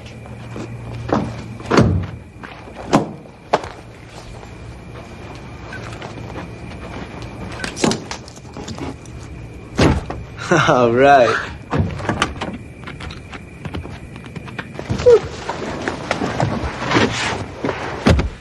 Wow, this is bigger than my whole bedroom. Oh, wow. Man, how do you keep this thing so cherry? Who wants a ride? Yeah, I do. Hey, look, Alonzo. Come on, man. Pop the hood. It'll be okay. Yeah, come on.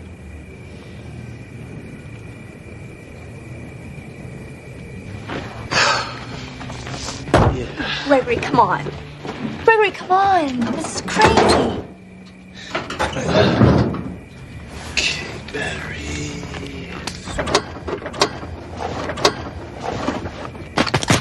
Yeah, the battery's good. Come on.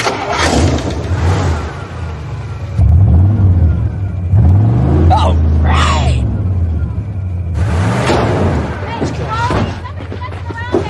Hey, Greg. What? Come on, let's go. Come on. Come on, let's go. There.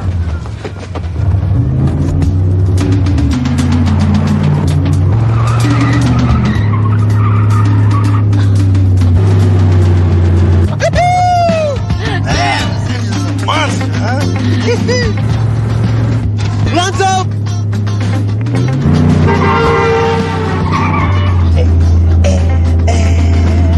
The ultimate life experience.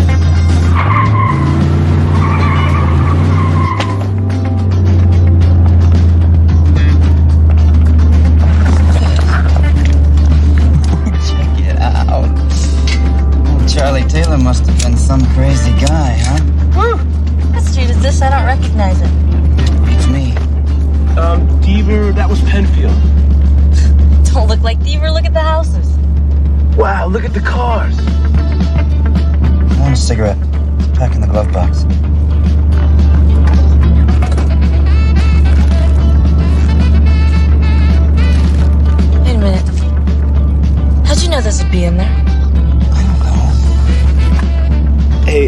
Lonzo, pull over. What? I said pull over, man. There's something really weird going on. No way, man. I ain't done having fun yet. Oh, man. They gotta know this thing's stolen.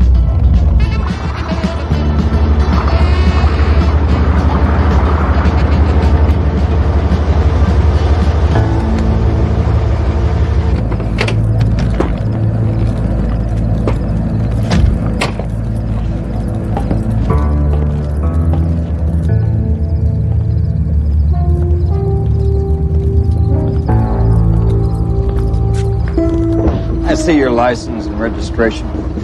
What's the problem, officer? Chadway's 5 and Dime was held up tonight. Well, we ain't been anywhere near as Chadway's tonight. What's Chadway's? Well, it was a store, but I mean, they tore it down years ago. Okay, kid. Get out of the car very slowly.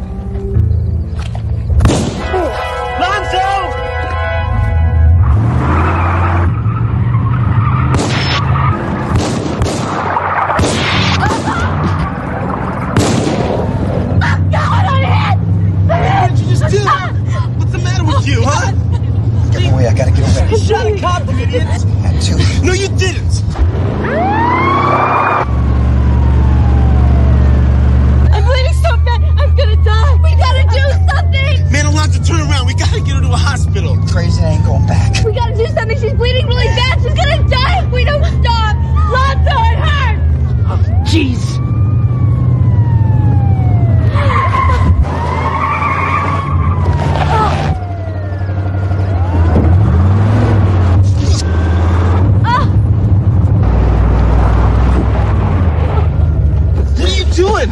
We can't just let her go. Come on, man. I gotta get the door open. What is wrong with you? This ain't like you, man.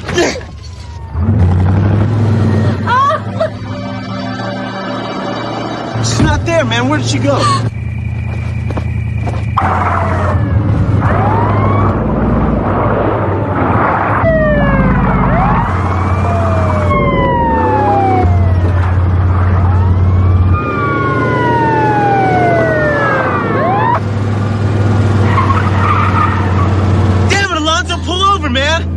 Something weird's going on. I can lose him. I can lose him. You pull over and let us out now.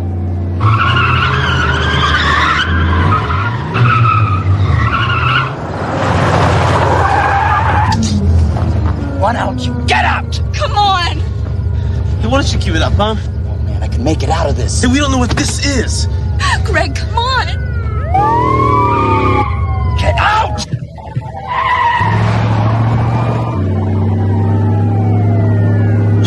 What the hell?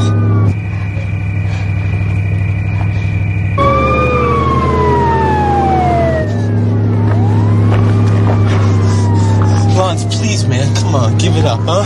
Think about it, it ain't worth it. Oh, man, the cop is dead. I know he is, so I'm gonna die anyway. How do you know, huh? Man, we can shake these guys, I know it. Look, I ain't gonna die out here with you, you know? I mean, I ain't gonna die. Come on, man, we're gonna make it. We're gonna make it.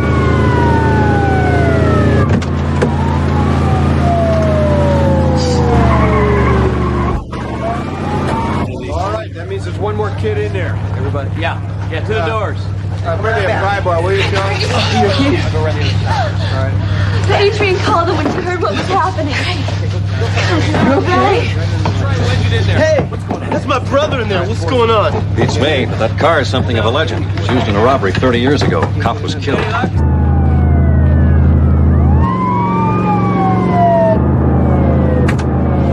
got it! Hey, out of the way, kid. Hang on to me, I'm going in. Ready? Now!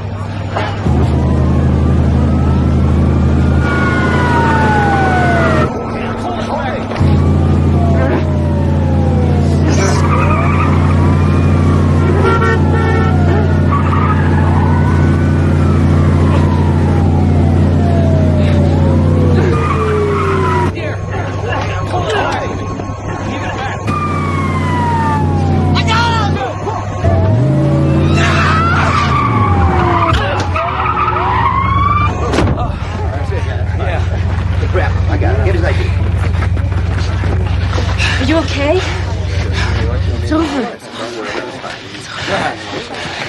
I killed a cop. I killed a cop with that gun, I swear. You didn't kill anybody with this gun, kid. Last time it was fired, you probably weren't even born.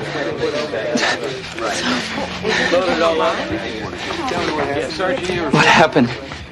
Yeah, look, Lance, you didn't do it. It was old man Taylor.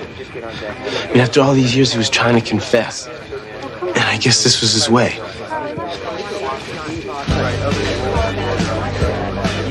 It's all right.